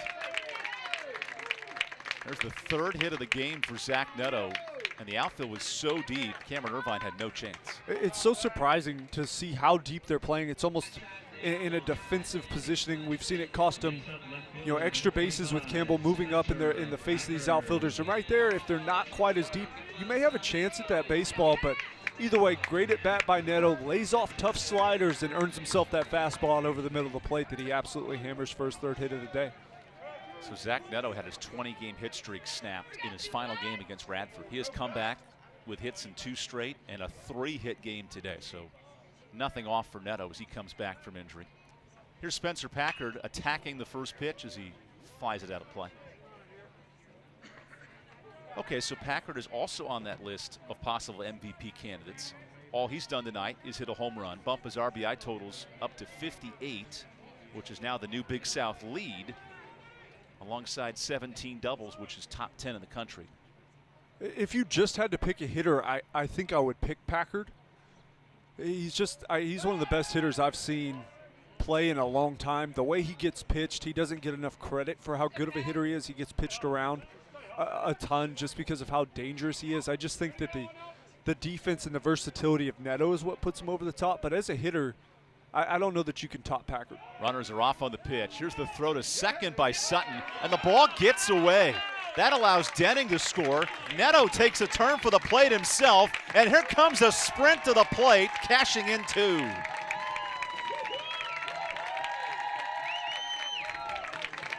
Good things to have happened when Campbell's played aggressive.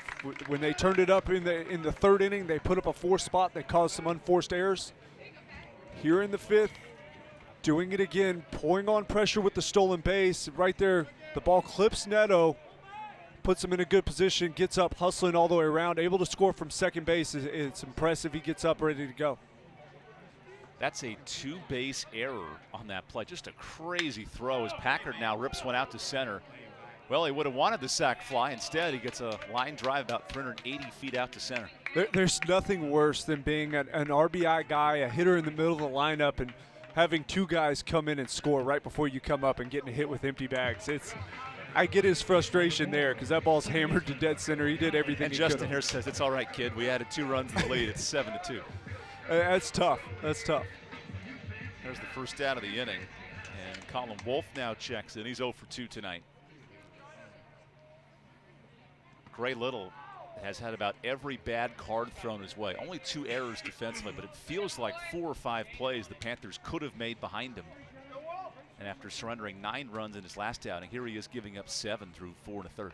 It feels a lot worse. I mean, it feels like no defensive play has really been taken advantage of. And as a pitcher, it takes its toll because Gray looked really sharp early. His fastball command was good. His slider was good. And you can pitch with 2 pitches at this level. And unfortunately, his defense let him down a couple times. Pitch count spiked and high leverage pitches mounted. And we've had a not so refined Gray Little ever since. Now the fastball control nearly clips Wolf again, and it's 3-0. This is not a lineup you want to miss inside to as well. Campbell leads the country with 111 hit by pitches. As Wolf awaits the 3-0 from Gray Little, who is suddenly wild at 85 pitches today as he pounds across strike one. Both these teams know what's at stake. High Point, there's nothing left. These 3 games are a matter of getting players reps. Campbell with a win tonight clinches the regular season title in the Big South. Here's Little's 3-1. And a walk extends the inning. I think High Point they should have more to play for than what they've shown today. They should be playing for pride, and that should mean a lot more to them than it apparently does, because we've seen some lack of focus and a little bit of a lack of a sense of urgency. But anytime you're eliminated, that should sting, it should hurt, it should feel terrible, and you should be playing to kind of save some pride, salvage some pride at the end of the year. It hasn't been the case so far. Matt Christian, who is not in that conversation of player of the year, is having an even impressive season himself. 57 runs batted in. He may be the 4th option, but quite a nice threat in the middle of this lineup. I think really you pick your poison. Christian, in my opinion, could be lumped in as a 4th. There's a swing and a miss on the slider for strike 2. He fits in with them offensively. With his numbers, they're so impressive. They're gaudy. The home run numbers are off the charts. And that's the tough part about pitching to the Campbell offense is who are you going to let beat you, or who are you going to not let beat you and go after harder in the lineup. And really you pick your poison between those 4. Little on 0-2. He's worked slider exclusively. Now misses with a fastball up. Matt Christian with 15 home runs. That is top 10 in the country behind Wes Clark of South Carolina with 20. All he's done this past weekend is pick up another home run at USC Upstate. And at this home ballpark, 8 home runs at Jim Perry Stadium. Cole, you've actually had a season with 6 home runs in this park when you had a 10 home run campaign, 5 years ago now. How much confidence does a hitter like Christian have in this park? If you can settle in, it's a different look. A lot of hitters on other teams can't hit here because it's a different backdrop. But as that breaking ball bounces away, Wolf nearly went to 3rd, and the woes continue for High Point defensively. But if you can settle in and relax the eyes and kind of embrace hitting here, it fits a right-handed power bat so well. You can drive the ball out in the left field, and the wind, the kind of characteristics of this park will take care of you if you hit it well. And he's done that. He's figured out how to hit breaking ball. He's hitting fastball as well as anybody in the country. And it can give you a ton of confidence to hit here. Runner off on 2-2, and Christian spoils the pitch. How about Matt Christian with runners in scoring position, a 400 hitter. Now that's why Christian has moved into the top 10 in the country in runs batted in, 57 RBI. And the nation's leader, Andy Garriola of ODU, has 63. So both Packard and Christian are within, 6 to 7 RBIs of the nation's leader. That's kudos to the people around them. Their teammates are giving them opportunities, but they are also capitalizing on those opportunities. I think in large part for Christian, it's been by trying to do less. He's quit over trying with runners in scoring position. He's relaxed. He's let the baseball come to him. He's hitting breaking ball better than he ever has in his career by a significant margin. And by just relaxing at the plate and letting the ball come to him, he's become one of the more prolific hitters in college baseball. Now on 2-2, Christian chases the slider. That's a second out as Little records his 3rd punch out of the day. That's a good slider from Little. We talked about it being good early. Hasn't been great really in large part in the middle of the game, but if he can refine that pitch, his pitch count's at 95. He's probably nearing the end of his rope, but he might be able to get a couple more guys with it. Now Grant Harris, who had 2 home runs last weekend. He's 0 for 2 today. Tries to cash in Wolf from second. You almost saw that move coming from Little, by the way, how he moved his head. I'm not one for picking up signs or tendencies, but that seemed very predictable from Gray Little. It was a peak. Every time he wants to go that way, it's going to be off a head look. That typically pitchers will have kind of telltale signs of what they're going to do. You try to break those habits as a pitching coach. If you can get him to look home and leg kick looking away from the runner at second base, it's a little bit more of a deceiving look. Anytime you leg kick while looking at the runner, they're typically going to freeze. Now the 0-1. Harris lays off a good slider, and it's even up the count. We've mentioned Grant Harris inserted into the lineup. This is his 20th start. All he's done is pick up 20 hits. He has 8 of those as extra base hits. And when you have a substitute player with 15 or more RBI, that's a nice option for Justin Hare, as Harris spoils the 1-1. It's a great option, especially as a left-handed bat, and the defense that he brings, the mindset he brings, the speed he brings to the base paths. It's just a different tool for Coach Hare to plug in, and he's done that in certain situations where he feels like it gives them an advantage offensively, and Harris has taken full advantage of the opportunities he's been given as well. Now he faces a 1-2 count. Spoils one towards short. Backhanded scoop by Melton, who turns and makes the play. Job well done. Melton at shortstop robs Harris of a hit. We are through 5, and Campbell has a 5-run lead. There's not a secret to what actually happens behind the scenes at a bank. Here at First Citizens, we're trying to educate the client in each step of what's actually going to happen and actually have them make the educated decision around what steps and what options they utilize. We want to become that trusted advisor that actually guides them down that road, helping you reach your goals. That's Forever First. Tired of cooking at home? Change it up without getting up. Just order Jersey Mike's through our app for no contact delivery or no contact at the door pickup. Jersey Mike's. Be a sub above. I'm crying 'cause I love you.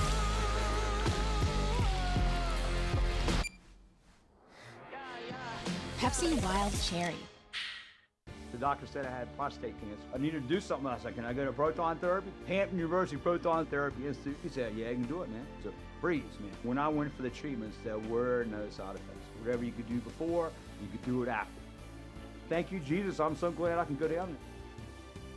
But I tell you right now, I wanted to let those people know that I really appreciate it. And HU is his spot. This is Cindy. When you call her up, she's so nice on the phone. This is Jen. This is Ashley.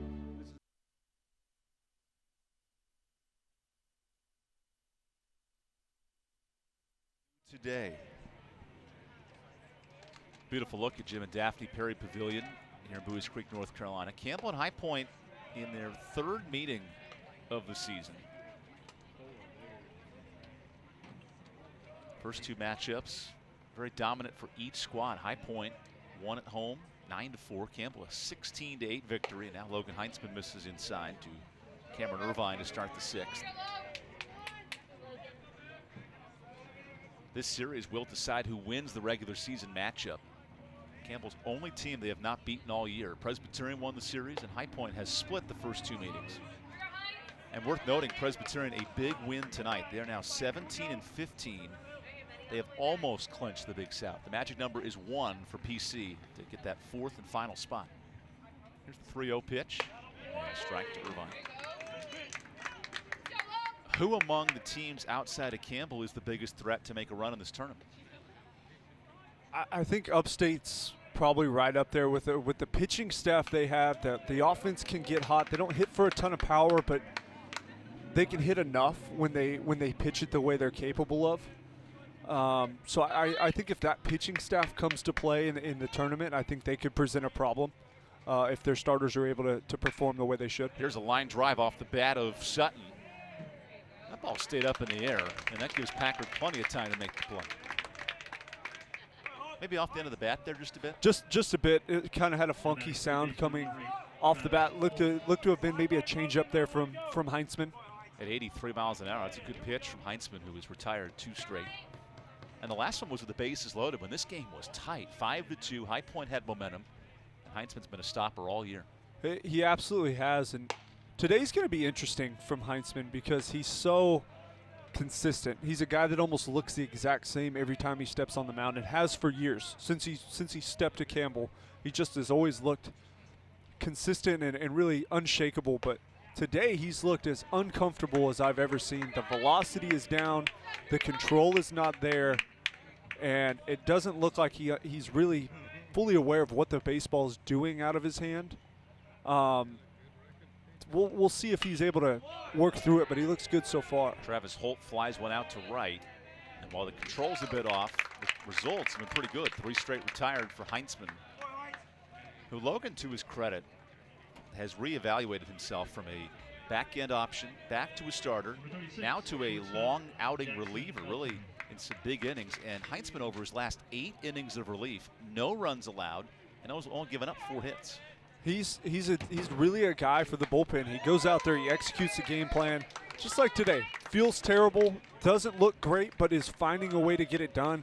He's not a guy. He's a guy that I wouldn't mind seeing as a closer type role for Campbell, just because he's in the strike zone, he's competitive, he's got 3 pitches for strikes, and you know what you're going to get when you put him out there. But what's more valuable from Heinzman then? A long reliever like in this situation, or an 8th, 9th inning kind of bridge gap reliever? I think with this Campbell team, I think the long relief is more important because they don't have solidified starters that are pitching deep into ball games week in and week out. And a night like tonight, Keeler comes out early, big game. It was close game when Heinzman comes in.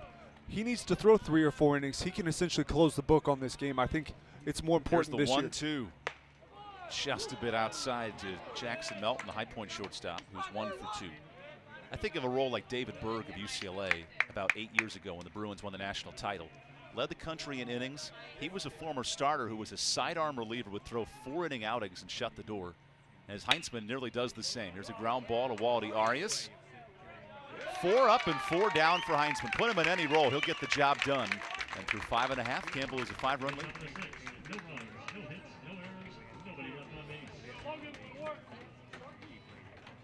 So I faced Berg.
Hercules Tires is a proud sponsor of the Big South Conference. Ride on our strength with Hercules Tires today. Got to jump in a car, ride down to Fayetteville, North Carolina this weekend. Coming up next week, the Big South Conference tournament at Segra Stadium in Fayetteville. Campbell is the #1 seed entering the weekend. And with a win today, they will clinch that #1 overall spot for the 3rd straight year. You have to go back to 2013, the last time a team had a run of 3 straight titles, as Arias flies one out of play to begin the inning. Coastal Carolina had won 6 straight conference titles under Coach Gilmore, so dominant the Chanticleers. And that squad not only won 9 straight championships, they then went on to win the national title 2 years later. Pretty good club year in and year out, and it was a ton of fun to have them in the conference. A bunch of really good games and ball clubs competing every year. Justin Harry mentioned him to this week. How about this 3-year run? He compares it to what Coastal Carolina was able to do in the mid-2010s, build that big brother mentality in this league, and programs like High Point and Upstate have tried to make a rise in the conference. As Arias tips that into the mid of Sutton for strike 2. Think of High Point and Campbell in 18 in the conference finals. Those teams were the 2 best clubs all year, and they've been among the best the last 5 years each, as that slider misses outside.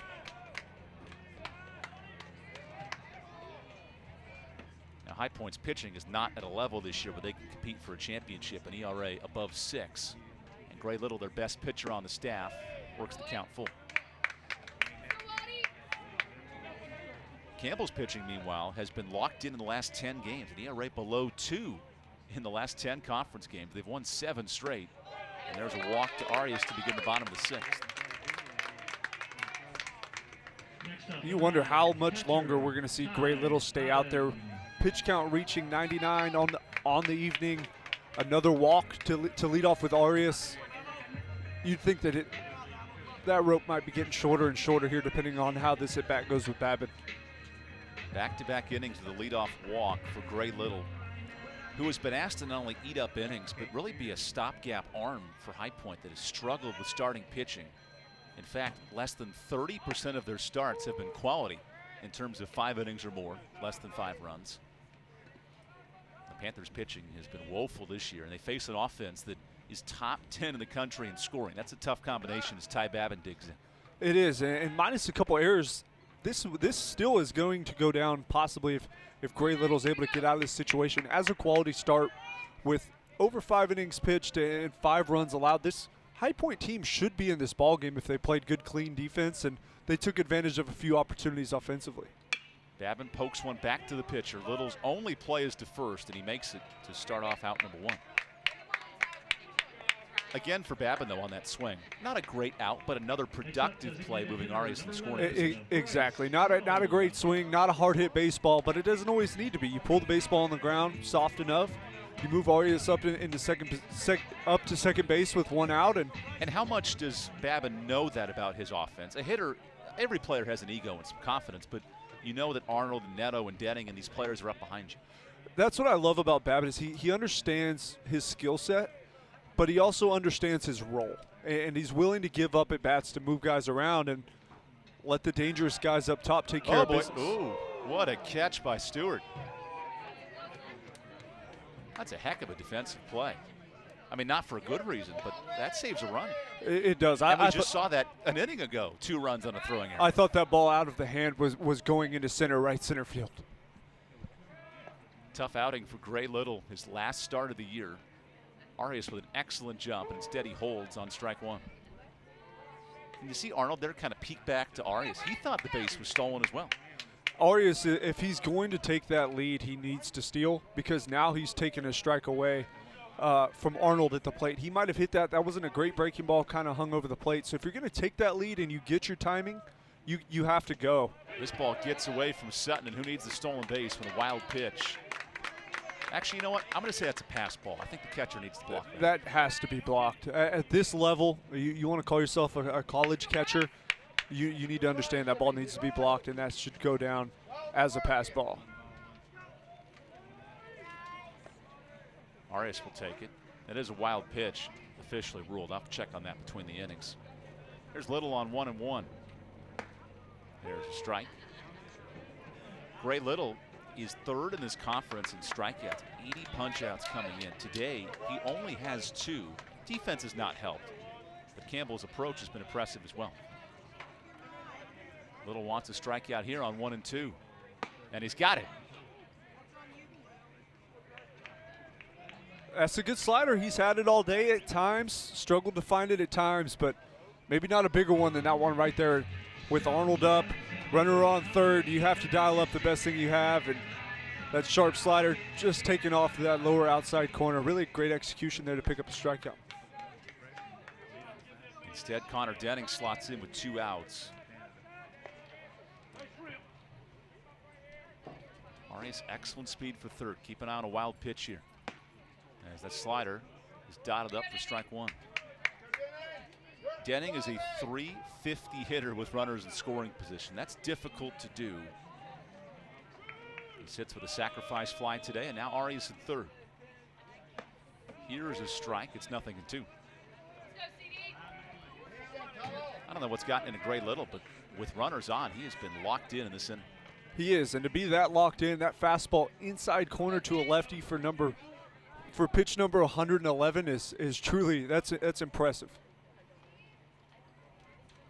The stare down matchup continues, and Denning finally calls time. That was getting a bit awkward. And typically that's going to be a pitcher trying to make a hitter feel uncomfortable. You got to change up the timing on him, make him stand there longer, and think about the fact that he's 0-2. The 0-2 pitch is chopped foul.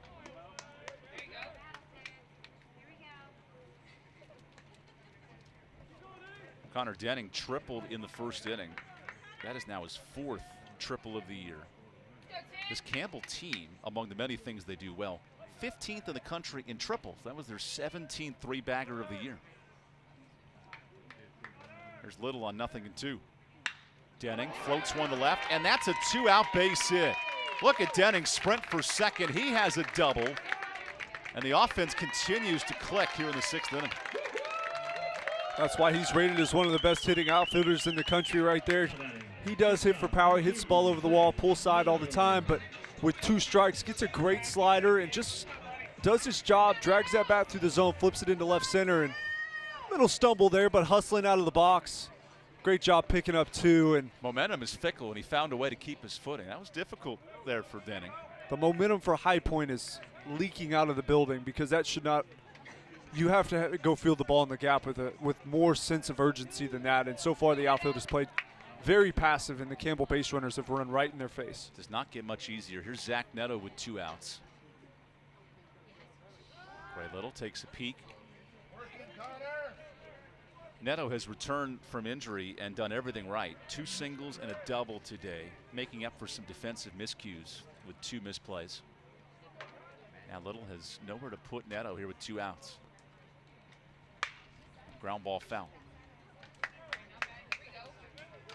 All Zach Neto has done in conference play, this is in 27 Big South games, he already has 30 extra base hits and is hitting .422. That combination is insane.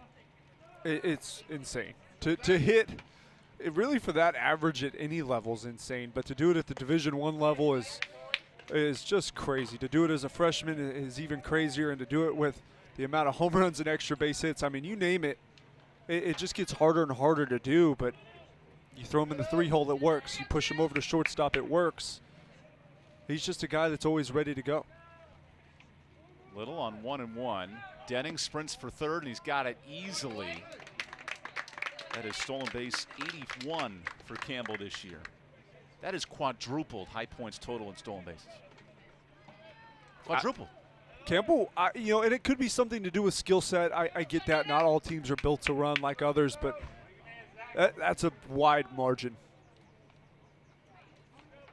Little falls behind and nibbles outside. It's 3-1. It's a good pitch. All Zach Neto has done is pick up a 3-hit game today. Now he has Denning at third, a run already in here in the 6th, and the pressure is on Gray Little, who's climbing at 120 pitches here in his final outing of the year. What does he have dialed up on 3-1? That's a walk to Neto, and the 4th free pass puts runners in the corners. 4th free pass, but probably the best one he's given up all day long. With a base open, 3-1 count, last thing you want to do is paint something over the middle and let Neto hammer it as he's hammered you really at every at-bat before. Here comes Craig Cozart, the High Point head coach, out to the mound, a former pitcher at Central Florida. His wife played volleyball, that's where they met, and it was really neat. High Point and Central Florida had a volleyball matchup in the NCAA tournament this year. Those two watched the match together in opposite colors. They had some fun going through that game, and High Point got the win in the NCAA tournament. So it all comes full circle as here's Coach Little chatting with his, Coach Cozart chatting with his ace, Gray Little. They're chatting longer than I thought they would. I thought initially it was the end of the rope for Little. Instead, it's not. And sitting on 119 pitches, the option is left to Little, who stays in the game. That is now his new season high, surpassing 118 pitches. That was an 8-inning win against Longwood back in the middle of March. I think it has a lot to do with Gray Little as a senior. this year has not gone the way they wanted it to, and this will probably be his last outing as a pitcher. And as a coach, you say, hey, let your player go out on his terms, see if he can wiggle his way out of a tough situation. He faces Spencer Packard, who slots in with 58 runs batted in. Takes ball one to start his third appearance after a home run and a line drive out today.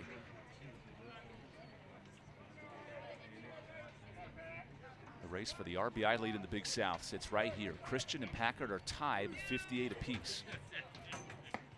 And that slider makes it 1-1.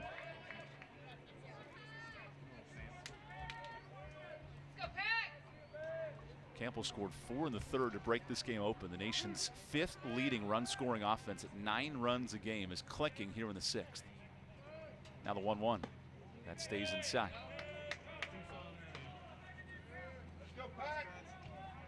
You think of this inning, a leadoff walk, and Arias came around to score, and a double from Connor Denning on a line drive that should have been a single.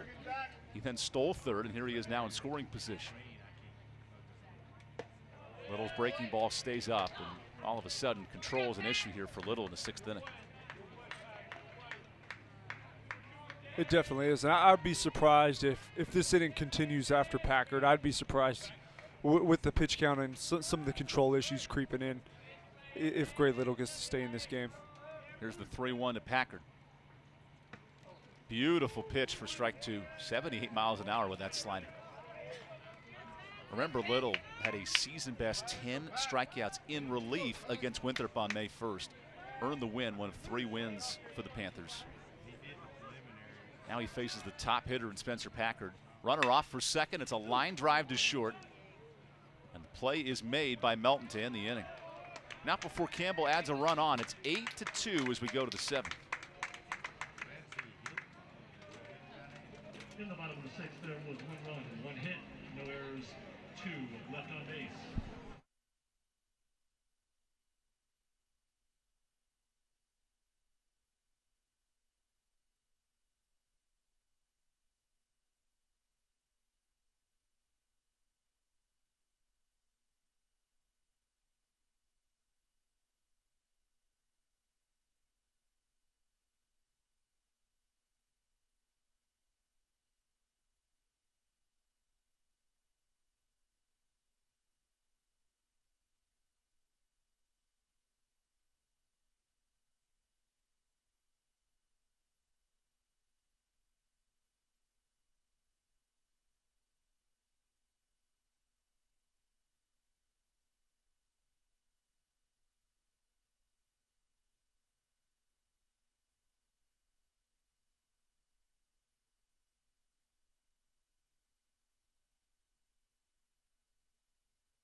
Final weekend of Big South Conference action.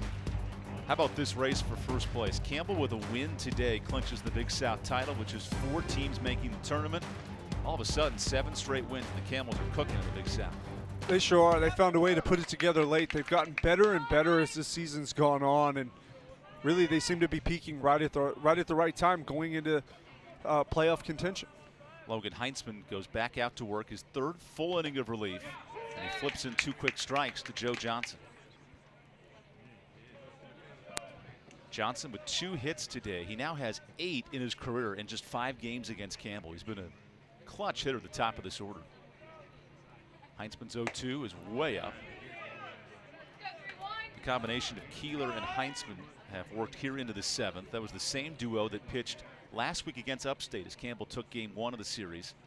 Then the combination of Chassie and Harrington each threw a complete game on Saturday to sweep the Upstate Spartans. That was Campbell's 10th straight Big South Conference win. That's the most ever in program history. They're hot. When you're winning games, when everything's kind of going your way, you have all 3 facets of the game clicking. When you're pitching it well, you're hitting it well, playing clean defense. You're a tough matchup for anybody at any level, and It's really tough to find, and we saw Campbell struggle with different facets early in the year, all at different times, depending on how the lineup was pieced together. But here late down the stretch, they figured it out. And that breaking ball misses low, so the count is full to Johnson. High Point scored 1 run in the 3rd, another in the 5th on a walk. They have not gotten much going with runners on. Let's see if Johnson can kickstart the Panthers here in the 7th.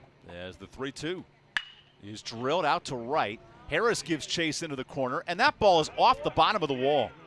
What a throw by Harris to second. It's just behind, and a leadoff double for Joe Johnson. Good piece of hitting there by Joe, understanding he's going to get a fastball from Heinzman in that situation. He doesn't miss it, but also that ball's hammered off the wall. Perfectly played by Grant Harris, who almost guns him down at second base if he wasn't hustling out of the box.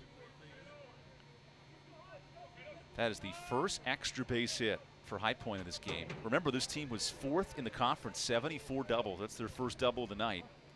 And it took a nearly perfect throw from Harris to almost gun down Johnson. Now Peyton Carr goes after the first pitch and fishes away.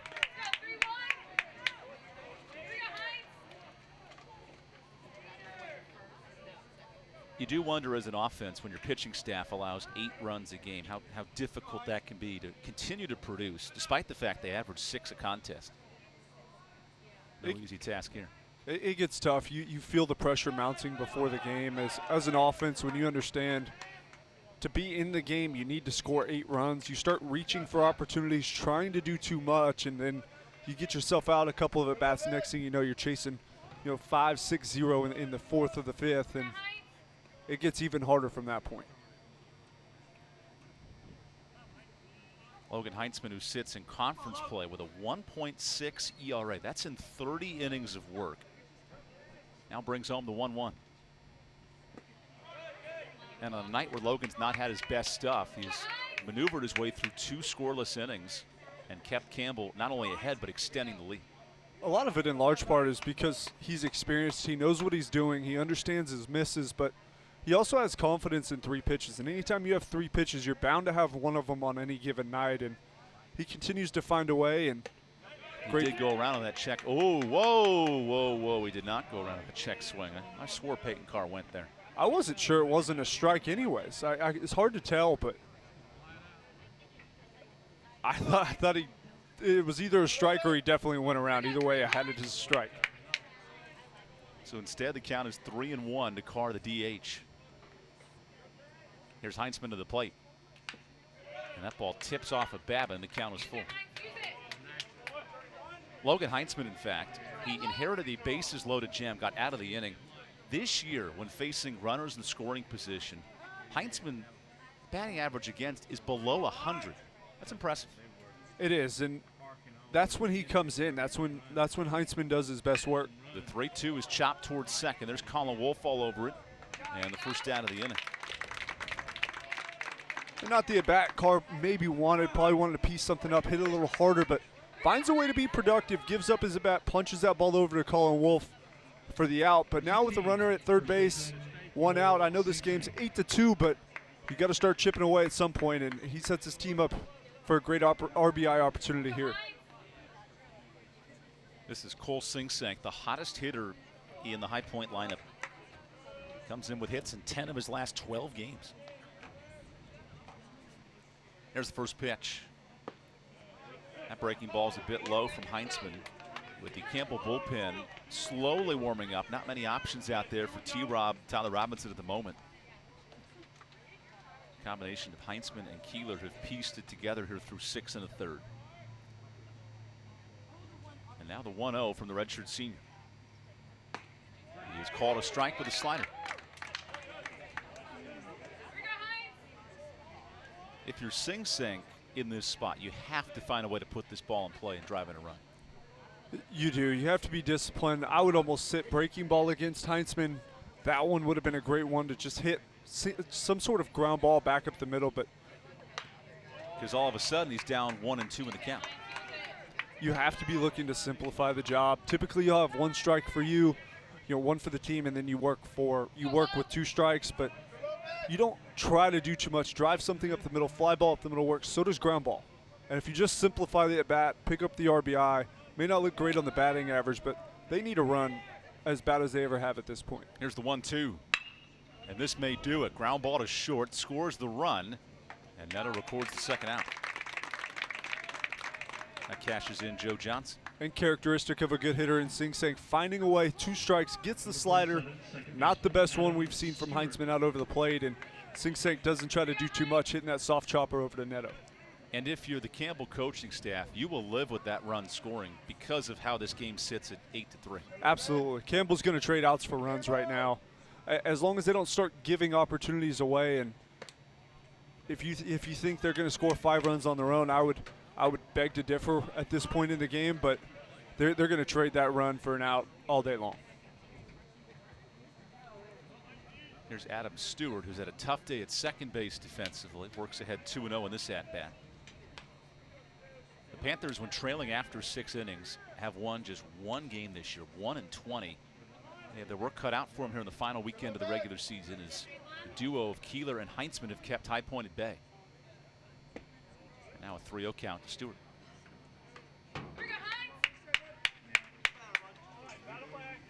You wouldn't think there was a championship on the line today here at Jim Perry Stadium. A little bit of a laxed environment here in game 1. And there's strike 1. As Campbell with 1 more win, the magic number is 1. They secure the regular season championship.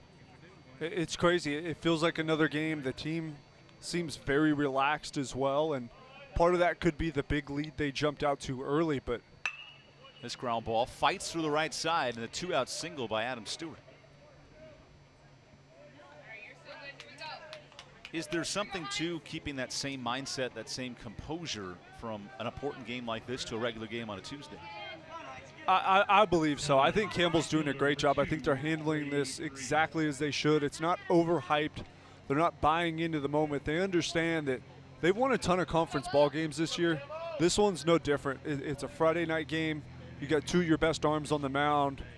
Go out, do your job. They've taken care of business offensively. They just need to finish off pitching for 9 innings. They'll be right where they want to be. There's a breaking ball to Brady Purdy for a strike, who has reached base twice today. He now has a 7-game reach base streak. However, for High Point, they have to string together some offense here in the 7th. 1 run already in. And a club that ranks 4th in the league in scoring. They've had how many extended innings against Campbell today? This might be so. That's a base hit to left. Back-to-back 2-out singles, and now the pressure is on Heinzman in relief. Well, they're not going away yet. It's refreshing to see some really good at-bats. Couple of quality at-bats. Ball hit hard there to left field on a pretty decent slider from Heinzman to continue the inning. The bullpen is quiet for Campbell right now, which is an interesting development. The inning continues for Blake Sutton, the High Point catcher, and Tyler Robinson, the Campbell pitching coach, leaning on his senior who's been in these spots. Remember, in 30 Big South innings, just 5 runs allowed. Very consistent. First pitch to the plate, bounces in, and Babin mops it down. I am a bit surprised nobody's getting loose. If this continues, as this inning continues to build, it could be a perfect kind of Yusko situation to bring in off of Heinzman, but just because Heinzman doesn't look comfortable. Normally, if he looks good, I'd figure, yeah, he's going to get out of this jam, but he just has not been able to find all of his offerings tonight. This line drive is hit right at the shortstop, and Heinzman takes a big sigh of relief. Time to stretch here at Jim Perry Stadium. Campbell Sports a 5-run lead. Bender, take 1. Tonight's matchup, me versus an ugly fender bender. If I can eke out a win, it's going to be a miracle, baby. Mr. Vitale, it wouldn't be a miracle because Geico gives you a team of experts to help manage your claim. It's going to be a nail-biter. No, the Geico team is there for you 24/7. Geico is awesome, baby. Too much? I think we got it. Yeah. Thanks. Thank you. Yeah. Geico. Great service without all the drama. We are not merely an institution of higher education.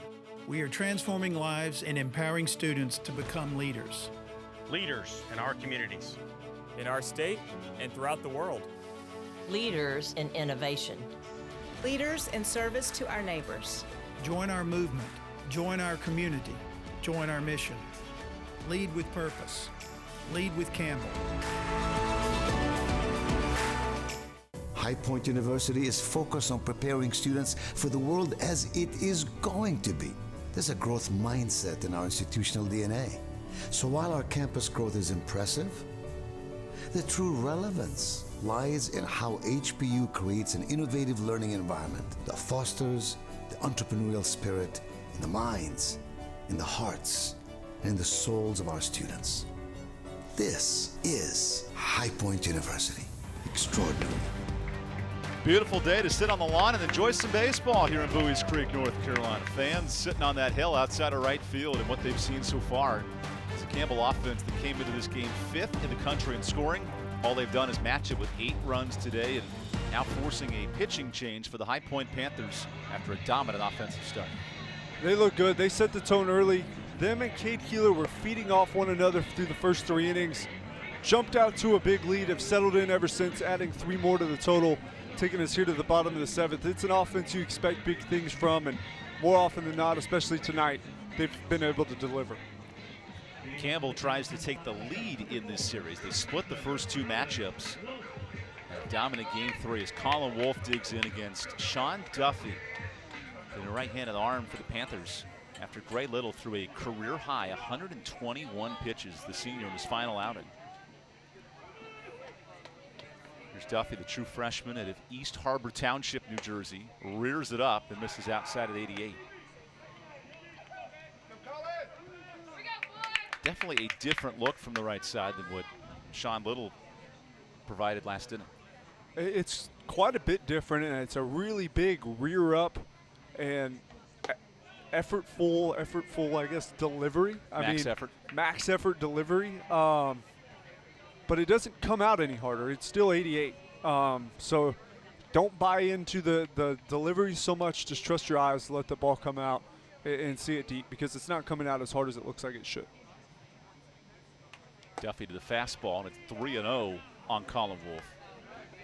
Duffy threw an inning scoreless in his last outing against Presbyterian. The High Point Panthers needed 3 wins in that series to be in the hunt for a playoff berth. They were swept at home and have now been eliminated from the Big South race. Campbell, meanwhile, has won 10 straight Big South Conference games, so 2 teams going in exact opposite directions, and we sort of see that playing out today. We do, and you also have to understand today, one team's playing for the world and the other team's just playing because they had 3 games remaining on the schedule. So there's a 5-pitch walk to Wolfe. You say that, Cole, but given the COVID offseason and the amount of time these teams had, I would think that the motivation to play far outweighs the knowingness that your season's going to end this weekend. I would definitely agree. That's unfortunately not what we've seen from High Point tonight. It seems that they understand their situation's over. I thought we got a great effort from Gray Little. Outside of that, it's been more of a lackluster performance for me. Not a ton. I think you'd be chomping at the bit to play every game you could, and Matt Christian misses on the breaking ball. Matthew Christian has had a rare cold spot in his last 5 games, just a 190 clip. He does have 5 RBI in that stretch. He's 0 for 2 tonight, as Duffy's slider way outside. One thing Matt Christian can do is drive the baseball in bunches. 13 home runs in Big South Conference play, and when he is clicking, it's a whole nother level of Matt Christian. There are low valleys, but very high peaks. There are low valleys, but I don't know if there's higher peaks. There's a stolen base easily for Colin Wolfe. Delivery's just a bit big for Duffy. He's going to get stolen on a lot. He's going to have to shorten it up, but I don't know that there's higher peaks than what Christian offers. 2 grand slams in one day. Well, I've never even heard of something like that. I mean, his peaks are so high, the valleys are totally worth it. And he's found a way to shallow him out compared to years past. As Christian slots in with a .352 batting average. Now waiting the 2-1 from Duffy. Fights it off. The biggest adjustment for Christian is the patience on those sliders. We did see Gray Little strike him out back in the 5th, but he's done a much better job of waiting on those breaking balls. He has, and sluggers are going to strike out. That's part of the game, comes with the territory, but he's also hitting sliders out of the park, and that's what you want from a slugger. If he's sitting on it, you want him to be able to crush it, whereas a year or so ago, there was really not much of a chance for him to hit sliders. He swung through consistently, so you can tell the work he put in the offseason. Maybe the COVID year helped him a lot of time to figure out how to hit sliders, because he's come out this year a way more complete hitter, and he's on fire. We mentioned those peaks and valleys. A 190 average last week. The previous week, 5 home runs and 9 RBI. Here's the 3-2. It's drilled out to left center. This is a big park, and Johnson has room. Wolf tags for third. He's got it with a head-first slide. And Matt Christian moves a runner in a scoring position. He's also so strong, the things he gets away with, most other people only dream of. They're totally sawed off, cheated, late on the pitch, but it's still deep enough to advance a runner to third. That's a strong 6th-year senior who clocks in at 24 years of age. Here's Grant Harris, one of 15 seniors on this roster. They were honored last weekend for the Senior Week festivities, allowing the team to focus on winning a title this weekend, which they are 2 innings away from clinching. Here's Duffy's first pitch, and Harris pokes one in front of the plate. Wolf charges towards home, and the catcher lost sight of the runner, makes the out at first as Wolf comes in to score. Well, we've talked a lot, I've talked a lot about effort today and intent, doing your homework. How about the effort there by Wolf? Gets a great read off the bat, a ball that I think most people in Jim Perry Stadium thought that ball was foul, but he gets a great read. No chance to get him at home. Only chance there is to go get Harris at first base, because the read off that bat's what makes that play happen. So Colin Wolf scores another run. It's 9-3 for an offense that averages 9 runs a game. They've hit their quota, if you will. Now they're cashing in for some overtime as we sit here in the 7th. Duffy's first pitch, that slider bounces in. This is an arm in Sean Duffy, who's thrown just 8 games, mostly in non-conference play. We'll see a lot more of him as a sophomore next year. And the learning curve is difficult against an offense that's top 10 in the country in 8 different categories. It's a tough learning curve. There's not a lot of room for error here, and Campbell is really death by 1,000 cuts. There's a number of ways they can get you, but there's no better way to learn than to throw a guy into the fire, see what works, see what doesn't, see how he reacts, because you're going to have a long offseason to adjust and look back on this outing and figure out what you did well and what you'd like to improve on. The 2-0 pitch is whiffed by Waldy Arias, who now sits 0 for 2 today with a couple of line outs and a walk. With that walk, Arias has reached base in all but 1 game this year. So here he sits in his 44th start, and he waits the 2-1 pitch. That was called ball 3, question mark? That's a good pitch. That's a good pitch. Maybe Waldy's earned that one with his great eye throughout the years. Well, with an eye of 28 walks and 26 hit by pitches, but I tell you, that's a good pitch there from Sean Duffy, as the freshman brings it home again and gives up a ground ball to short. His defense helping him out this inning as High Point gets out of the 7th. It's 9-3 Campbell to go to the final 2 frames here on ESPN+. In the bottom of the 7th, there was 1 run, no hits, no errors, nobody left on base.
Here's your Hercules Tires strong move of the game. Spencer Packard back in the third inning.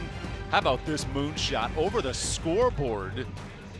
Driving forward his 9th home run of the year. The RBI totals climb up to 58 on the campaign. And Packard put this game out of reach with a dominant shot last inning.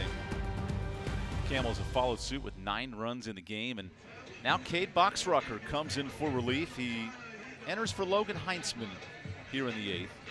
And Cole Boxrucker is a freshman, 10 innings of work. His last 4 conference innings have all been scoreless. He did allow 4 runs against North Carolina back on May the 5th. And a chance to settle in here with a 6-run lead. He does, and we've seen the young arms of Campbell learn so much over the course of this season.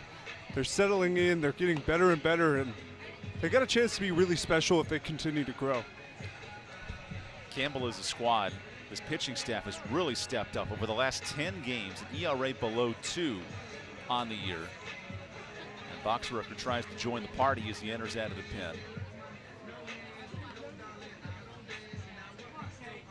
Looking ahead just a bit, as we know, Campbell is 1 win away from clinching the regular season title. Is this Boxrucker's game to finish with 2 innings, or do you mix and match arms here in the 8th and 9th? It just depends on what Coach Hare's looking to do in this game, because it's still high stakes. I know the score doesn't say that necessarily, but do you want to get Boxrucker 2 innings worth of work? Is there somebody else you'd like to throw in there to see if they have their best stuff, can work the end of a game and just kind of polish up for next week? It just depends on what Coach Hare's looking for out of that bullpen. Remember, this series is a Thursday-Friday matchup to gear up for the Big South tournament that starts on Thursday. Campbell is the 1 seed, will take on Presbyterian College, the 4 seed, on Thursday. You can check out BigSouthSports.com for the full bracket and schedule of that tournament. Upstate and Gardner-Webb will be the 2-3 matchup. Seeding is up for grabs as Cade Boxrucker misses inside to Cameron Irvine to start the 8th. The Panthers have lost 8 straight, while Campbell has won 10 conference games in a row. Reason why the Panthers are 12-22 in Big South action. As that pitch nibbles a bit low. Looking around the Big South right now, Charleston Southern has just defeated Longwood 10-8. Although the Buccaneers, with the win, have been knocked out of the conference tournament race due to a Winthrop loss today. And a 2-0. That's just a bit outside, a 3-0 count. USC Upstate is dominating Asheville 11-1 in the 6th. If the Spartans win out on the road, they will clinch the 2nd seed, and Gardner-Webb will be the 3 seed. Now Boxrucker on 3-0. As Irvine works out a leadoff walk. How much does seeding matter if you're in that 2-3 spot, especially with trying to keep arms healthy for next Thursday's opener? It's really interesting you say that, because both of those teams in the 2 and 3 spots have dominant Friday night guys, #1 arms. If you're Campbell, I think it's more important for Campbell to get the 1 seed so that they don't have to face those guys ideally. So that's kind of like the main thing would be to try to steer clear of those 2 and 3 seed arms, because they could beat anybody on any given day. Boxrucker finally finds the zone with a strike and gets a round of applause from the home faithful. It's Justin Ebert at the plate. If you're Upstate or Gardner-Webb, it seems risky. Do you stack your rotation to gear up for game 2? That's where it really gets interesting, and I think as a coach you got to play to win every game and let the chips fall where they may. But if by some miracle they could save those #1 arms for a championship style game, they would have to feel pretty good walking into that ballpark. And USC Upstate has the rotation with 2 or 3 quality starters to work deep in a series and not necessarily throw out Jordan Marks in game 1. As there's a whiff of a swing and a punch out for Boxrucker. He retires Ebert easily.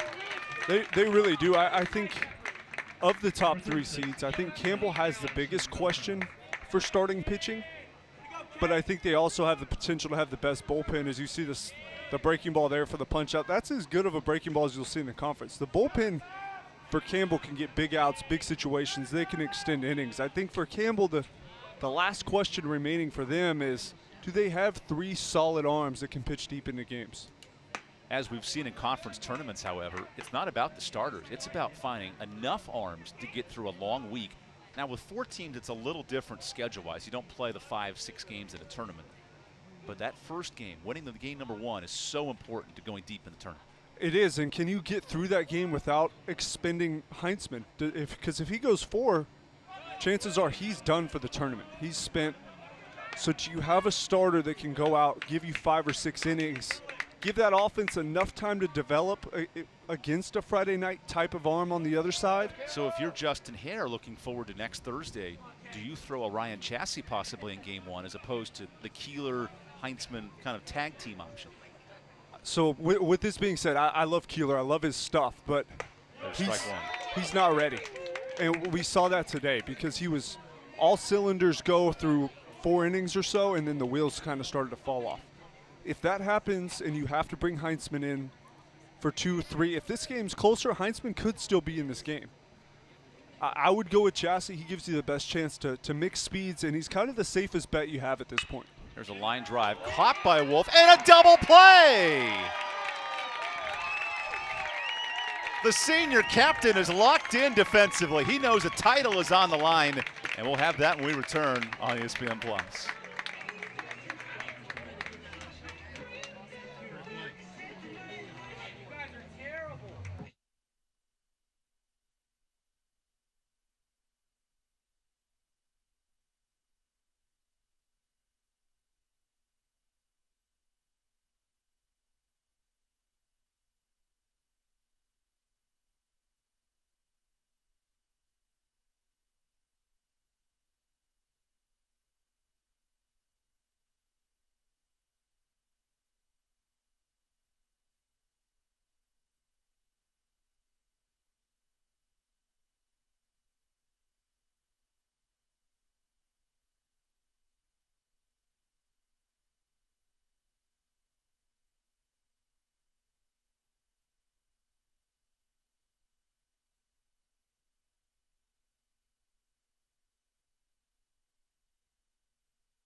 Pitch hitter for Campbell here in the bottom of the 8th. Marcus Skundrich checks in to start the Campbell attack that has scored 9 runs today, matching their season totals.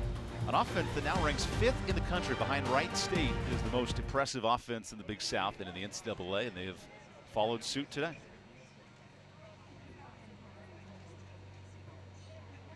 Here's a breaking ball to Marcus Skundrich to start things off from Sean Duffy. Now for Campbell, knowing a win will clinch a Big South title today, when does that start to click in? Because the score and the circumstance of this game. I think it's clicking right about now. You're going to possibly see a couple of changes. We're seeing Skundrich come in, replacing Babin, who was hot. There was technically no real reason to replace him. So I think it's starting to click in that, hey, we have a 6-run lead. We've got 3 outs to get. It's right on the tip of their tongue right now. Duffy's fastball is drilled out to left field. The outfielder lost sight of the ball, and it one-hops the wall. That's a leadoff double for Marcus Skundrich, who ripped one past Cameron Irvine. And that's Skundrich absolutely cueing fastball there. Doesn't miss an ounce of it, but barbecuing? Absolutely. Another miscue, though. I think that's got to be a miscue. Ball's absolutely hammered. I get it. Probably going to be a double either way, but the read by Irvine, not great. Skundrich trotting in with the stand-up double, but we understand the sun shines here out into left field at this time of day. And you need to put the glove up. You need to be working to get a better view instead of kind of standing there. This pitch squirts away as Bryce Arnold comes up for the 5th time in this game. He's 1 for 4 today. Keep in mind, Bryce Arnold has, you thought Wally Arias' reach base streak was impressive. The freshman here, Bryce Arnold, has reached base in 39 of his 40 career games. He's impressive. And watches the pitch way up and inside. So impressive for him to come in and To me, him adopting the DH role, it's so different from a guy coming from high school into college. He was an everyday guy in high school, guy that played the field, hit also, but to come in and be able to focus and become a DH, one of the most productive bats in the lineup. This is a towering shot down the left field line. I'm not sure if Irvine found it right away. He drifts into the corner and makes the catch. So the sun, not as much of a factor there, but still some struggle for Cameron Irvine. Still some struggle off the bat, which I can deal with. He had the glove up to shield it initially, but once that ball gets up above the lights, it's also above the sun, and it gets easier to track it at that point. He did a great job of relaxing, going to the spot he picked it to land off the bat, and then regaining sight of the baseball once it went above the sun and tracking it down. Because the last thing you want to do is run with your glove up and try to chase the ball down, get to the area, and then make the play. You're exactly right. Off the bat, you pick a spot where you think it's going to land. He gets about halfway there, then starts trying to pick up the baseball again. That's the toughest thing for outfielders to learn. And this High Point outfield has rotated bodies all season long. In fact, they've had more players start in the outfield than any team in the conference. Different lineups, different rotations. It's been a struggle for Craig Cozart, with Irvine, Johnson, and Purry doing the work today. And the 1-0 stays up to Connor Denning, who has had a very productive day at the plate. A triple, a double, a walk, and a sac fly. A nice little tag team lineup card for Denning, who tries to submit his name for Player of the Year in the conference. He's made his case. I don't think he's a guy you can just push off to the side. He's definitely in the conversation. I think that pitch hit the face mask of the catcher, Sutton. So that advances Marcus Skundrich to third. What did that hit? I don't know. I think it might have hit the front of the plate because that pitch shouldn't have kicked up as high as it did. I'm thinking anytime you have a turf field, there's edges on the plate that stick up just a little bit differently than they would on a grass and dirt field. And that one took a little different hop. It might have clipped the face mask. Definitely took a big hop away from Sutton behind the plate. And he's facing a hitter in Connor Denning, who is red hot in these spots of runners on. Hits 360. Now the 3-0. That gets away from the catcher as well. It's a walk and a run scores as Skundrich touches home plate, making it 10-3. And a couple miscues there. I think that one definitely has to be on Sutton. It looked like it was a ball he should have just caught, and it doesn't look like it was a cross-up since they're not having a conversation. I would imagine he wasn't crossed up. Maybe he's just having some trouble with the shadows creeping on the field, but either way, great jump from third base, ready to go. Keep pouring it on. 10 runs for the Camels, who have won 10 straight in Big South play. That's a program record. You think back to this Campbell team, they've averaged 35 wins a year the last 6 seasons, yet had not won 10 in a row in the conference. And it'll be 11 here in a few innings as Sacramento down 0-1. And Justin Hare mentioned to his team coming into May, if they play well enough in the month of May, they have a chance to win the Big South title. They were trailing by 3.5 games the month to go. Now lead the conference by 2 games. Well, people forget this is a team that didn't look like they were going to compete to be at the top at the beginning of the year. They just didn't put it together. Here's a ground ball back to the pitcher, Duffy, who takes a second hop and makes the second out. We saw a lot of moving pieces on Campbell's team in their own right, trying to find the matchup that would work. Can we play all the sluggers? Maybe not, because there's some defensive liabilities. All the speed guys weren't producing enough offense. Coach Hare continued to mix and match. Luckily for Campbell, they found that combination really about a fourth to a third of the way through the year, and it's really clicked and started to gel even more throughout this year. And now in conference play, the Camels are hitting .320 as an offense. Putting together at the right time. 10 runs and 11 hits today as Spencer Packard digs back in. And no one is licking his chops more than Packard, who says, okay, we have this Neto conversation thing. You have this Denning idea. How about my home run today and a chance to add to those RBI totals with Denning at second? And I told you my piece. I personally think Packard, best hitter of the 3, can go on to hit at the next level. He's that good, and he's that good to all fields. How about this swing? Watch out, Wes Hunt, the first base coach. No one is safe on a diamond with Spencer Packard. You're exactly right. He can go down the right field line. He can go down the left field line. Doesn't matter to him. It's going to be hit hard.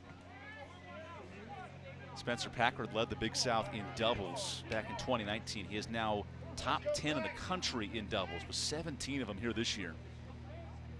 He'd love to cash in Denning at second here in a 10-3 ball game. Whoa, boy. That pitch was a bit up from Sean Duffy. I think Packard's home run numbers would be higher also if he played in a different ballpark.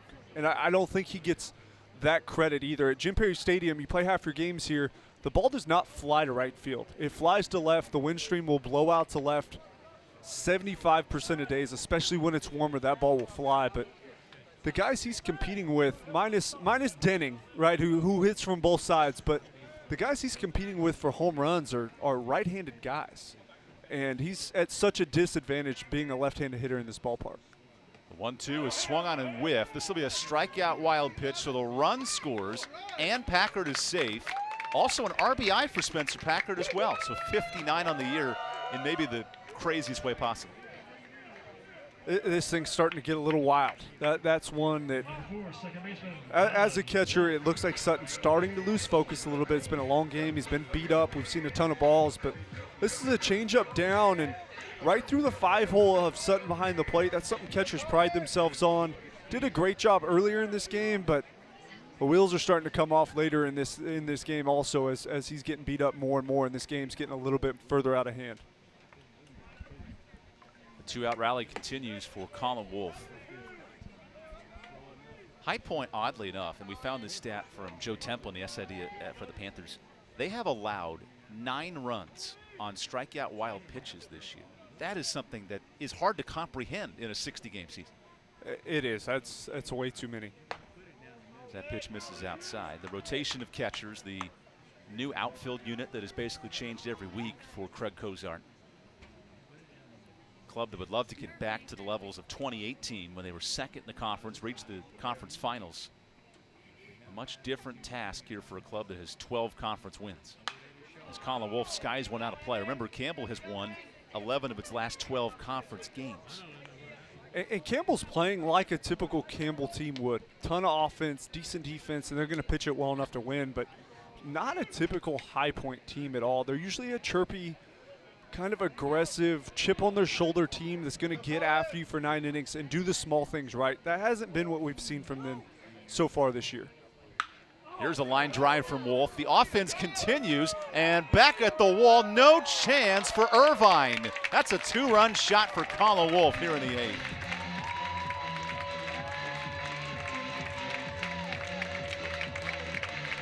The Wolfman's heating up late, and he's putting the icing on the cake in this one. They can smell the conference title, and they just about locked it up now at this point with that big shot right off the arm of the party deck out there. 6th home run of the season for Colin Wolfe, and the 2nd big fly for the Camels today.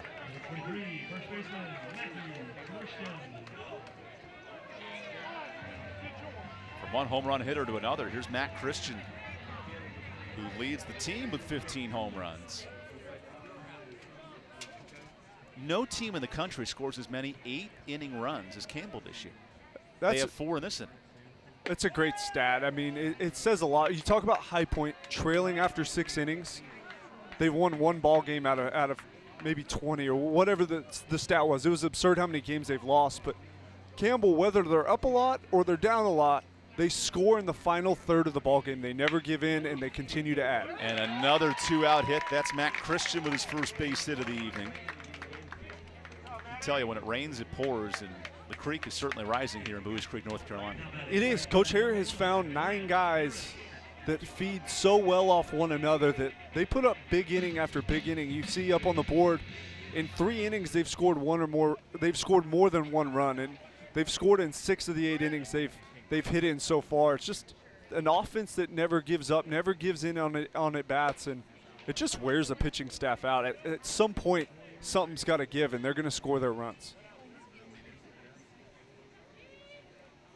Grant Harris, who gets the start for his 9th straight game, has been a nice insertion in that right field spot, trying to break an 0-for-4 start. And the accuracy of Sean Duffy may help the cause. I know this is a 13-3 game, but Craig Cozart is leaving Duffy in here after a tough 8th inning. Gray Little, the starter, worked through 6, battled his way through 120 pitches. And now Harris tips foul, strike 2.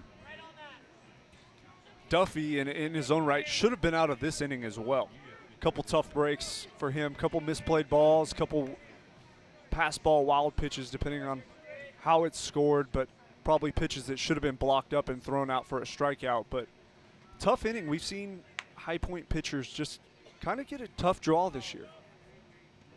And there's another wild pitch through the wickets of Sutton, and Christian Dogs down to second. There is something to be said about why teams are ranked a certain way in the standings. Campbell peaking with 11 straight wins if you count today's game. High Point, 8, now 9 straight losses after today, and these teams are definitely playing two different styles of baseball. It's different styles, of course, but I think it's a lot simpler than that. I think it's one team is competing and the other one isn't. I mean, we're seeing pass balls at an amazing clip. We're seeing defensive plays that maybe could be made that aren't really tried for, or the effort's not there to make the play. It's just one team's competing, one team is not. Harris goes down on strikes, and we go to the 9th inning. Campbell is 3 outs away from a Big South title. We'll have it for you next.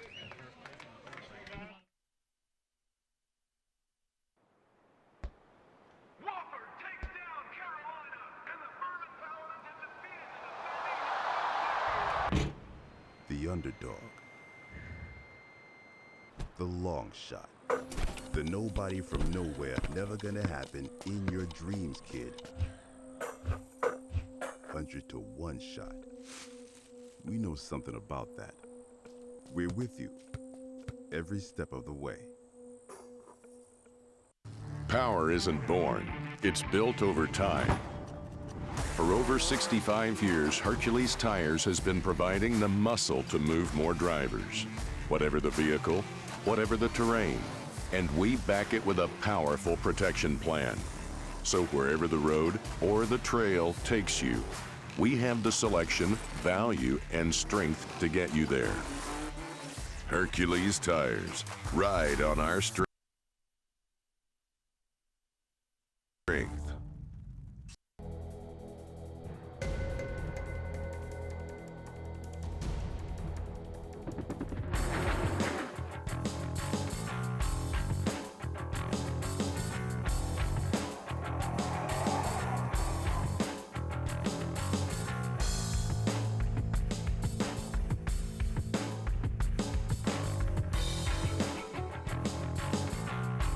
Musco Lighting.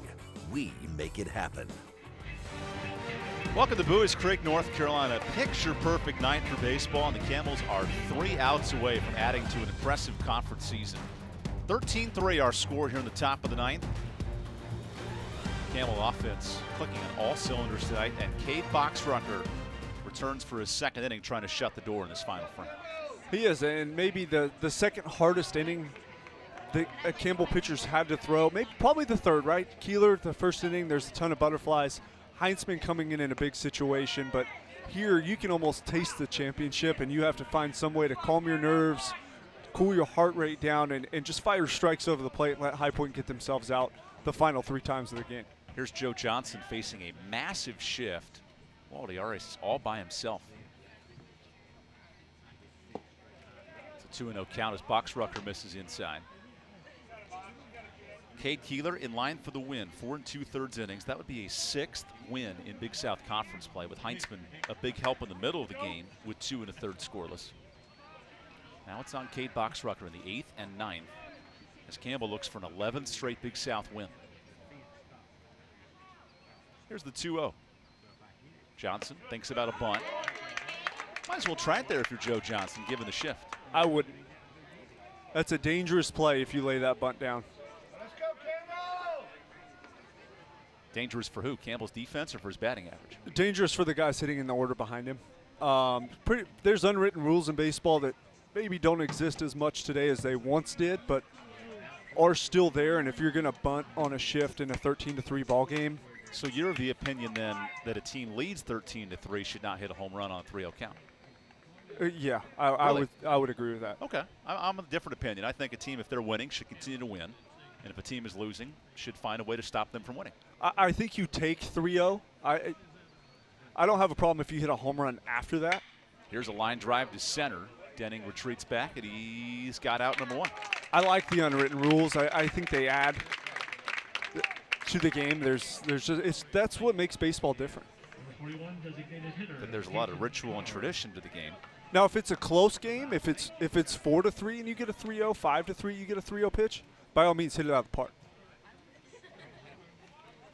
Here's Peyton Carr, the designated hitter, who's 0 for 4 tonight. Did reach on an error back in the 3rd.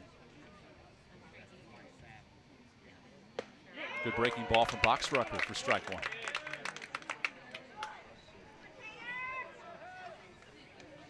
Campbell with a win here today clinches the Big South regular season title.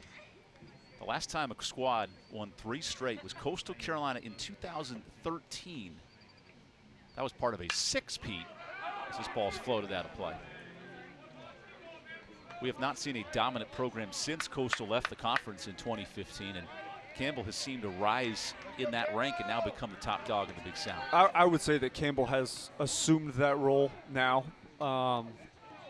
The continued dominance over the time span that they've displayed has been impressive, and I think everybody sort of knows in the Big South Conference that Campbell's going to be at the top one way or another, and if you're going to get to the top, you're going to have to go through them. So I think they're not quite to that 6-peat Coastal Carolina type level yet, because they don't have the postseason wins. They don't have the regional wins. Obviously, the national championship helps. And the 1-2 is lined to center. Denning lets it fall in front, and that's a 1-out base hit for Peyton Carr. They also don't have the national championship yet, which in this Campbell dugout, they have a map from Buies Creek, North Carolina that draws out to Omaha, the road to Omaha for these teams. And people thought Big South Conference would never win a national title, yet Coastal Carolina did it 6 years ago. There's a path now laid. It does take an elite ball club, and that's the next step for many of these teams in this conference. It is, and that's what it's going to take to continue to put this conference on the map and build kind of the national respect that the Big South deserves. But they're almost there. They're just a couple of arms short. I think that's where the Big South Conference typically comes up short. They can always hit.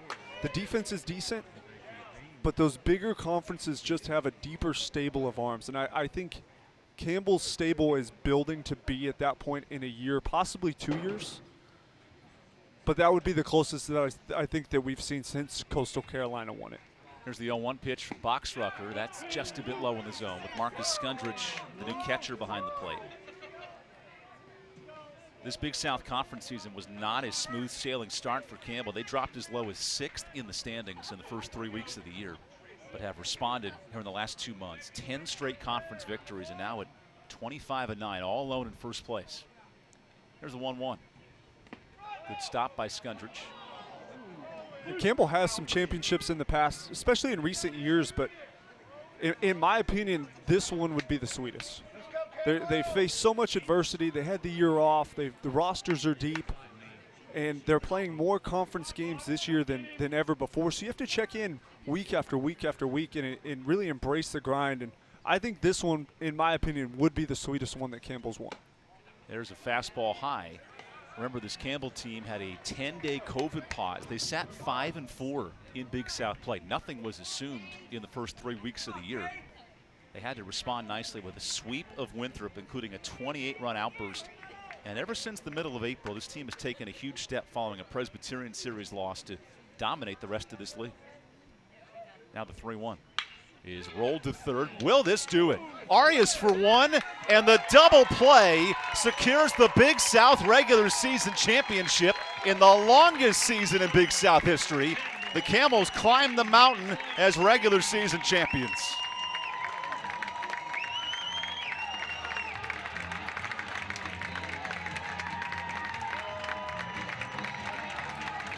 Well, there's nothing quite like a sweet dog pile on your home field. They earned it.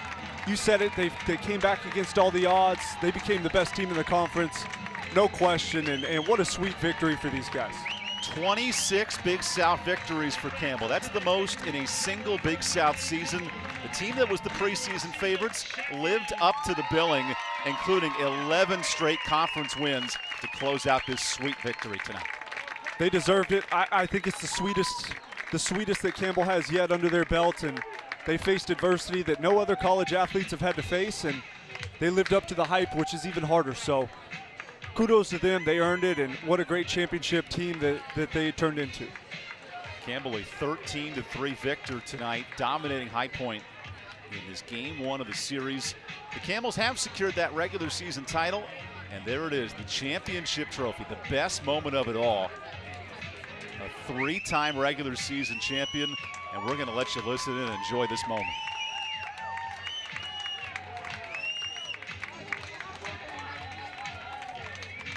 For Cole Hallam, I'm Evan Budrovich. Stay with us on ESPN Plus. You can watch the trophy presentation, but we are signing off for a hardworking crew. Thank you for joining us, and enjoy this trophy presentation here as the Camels win the Big South regular season.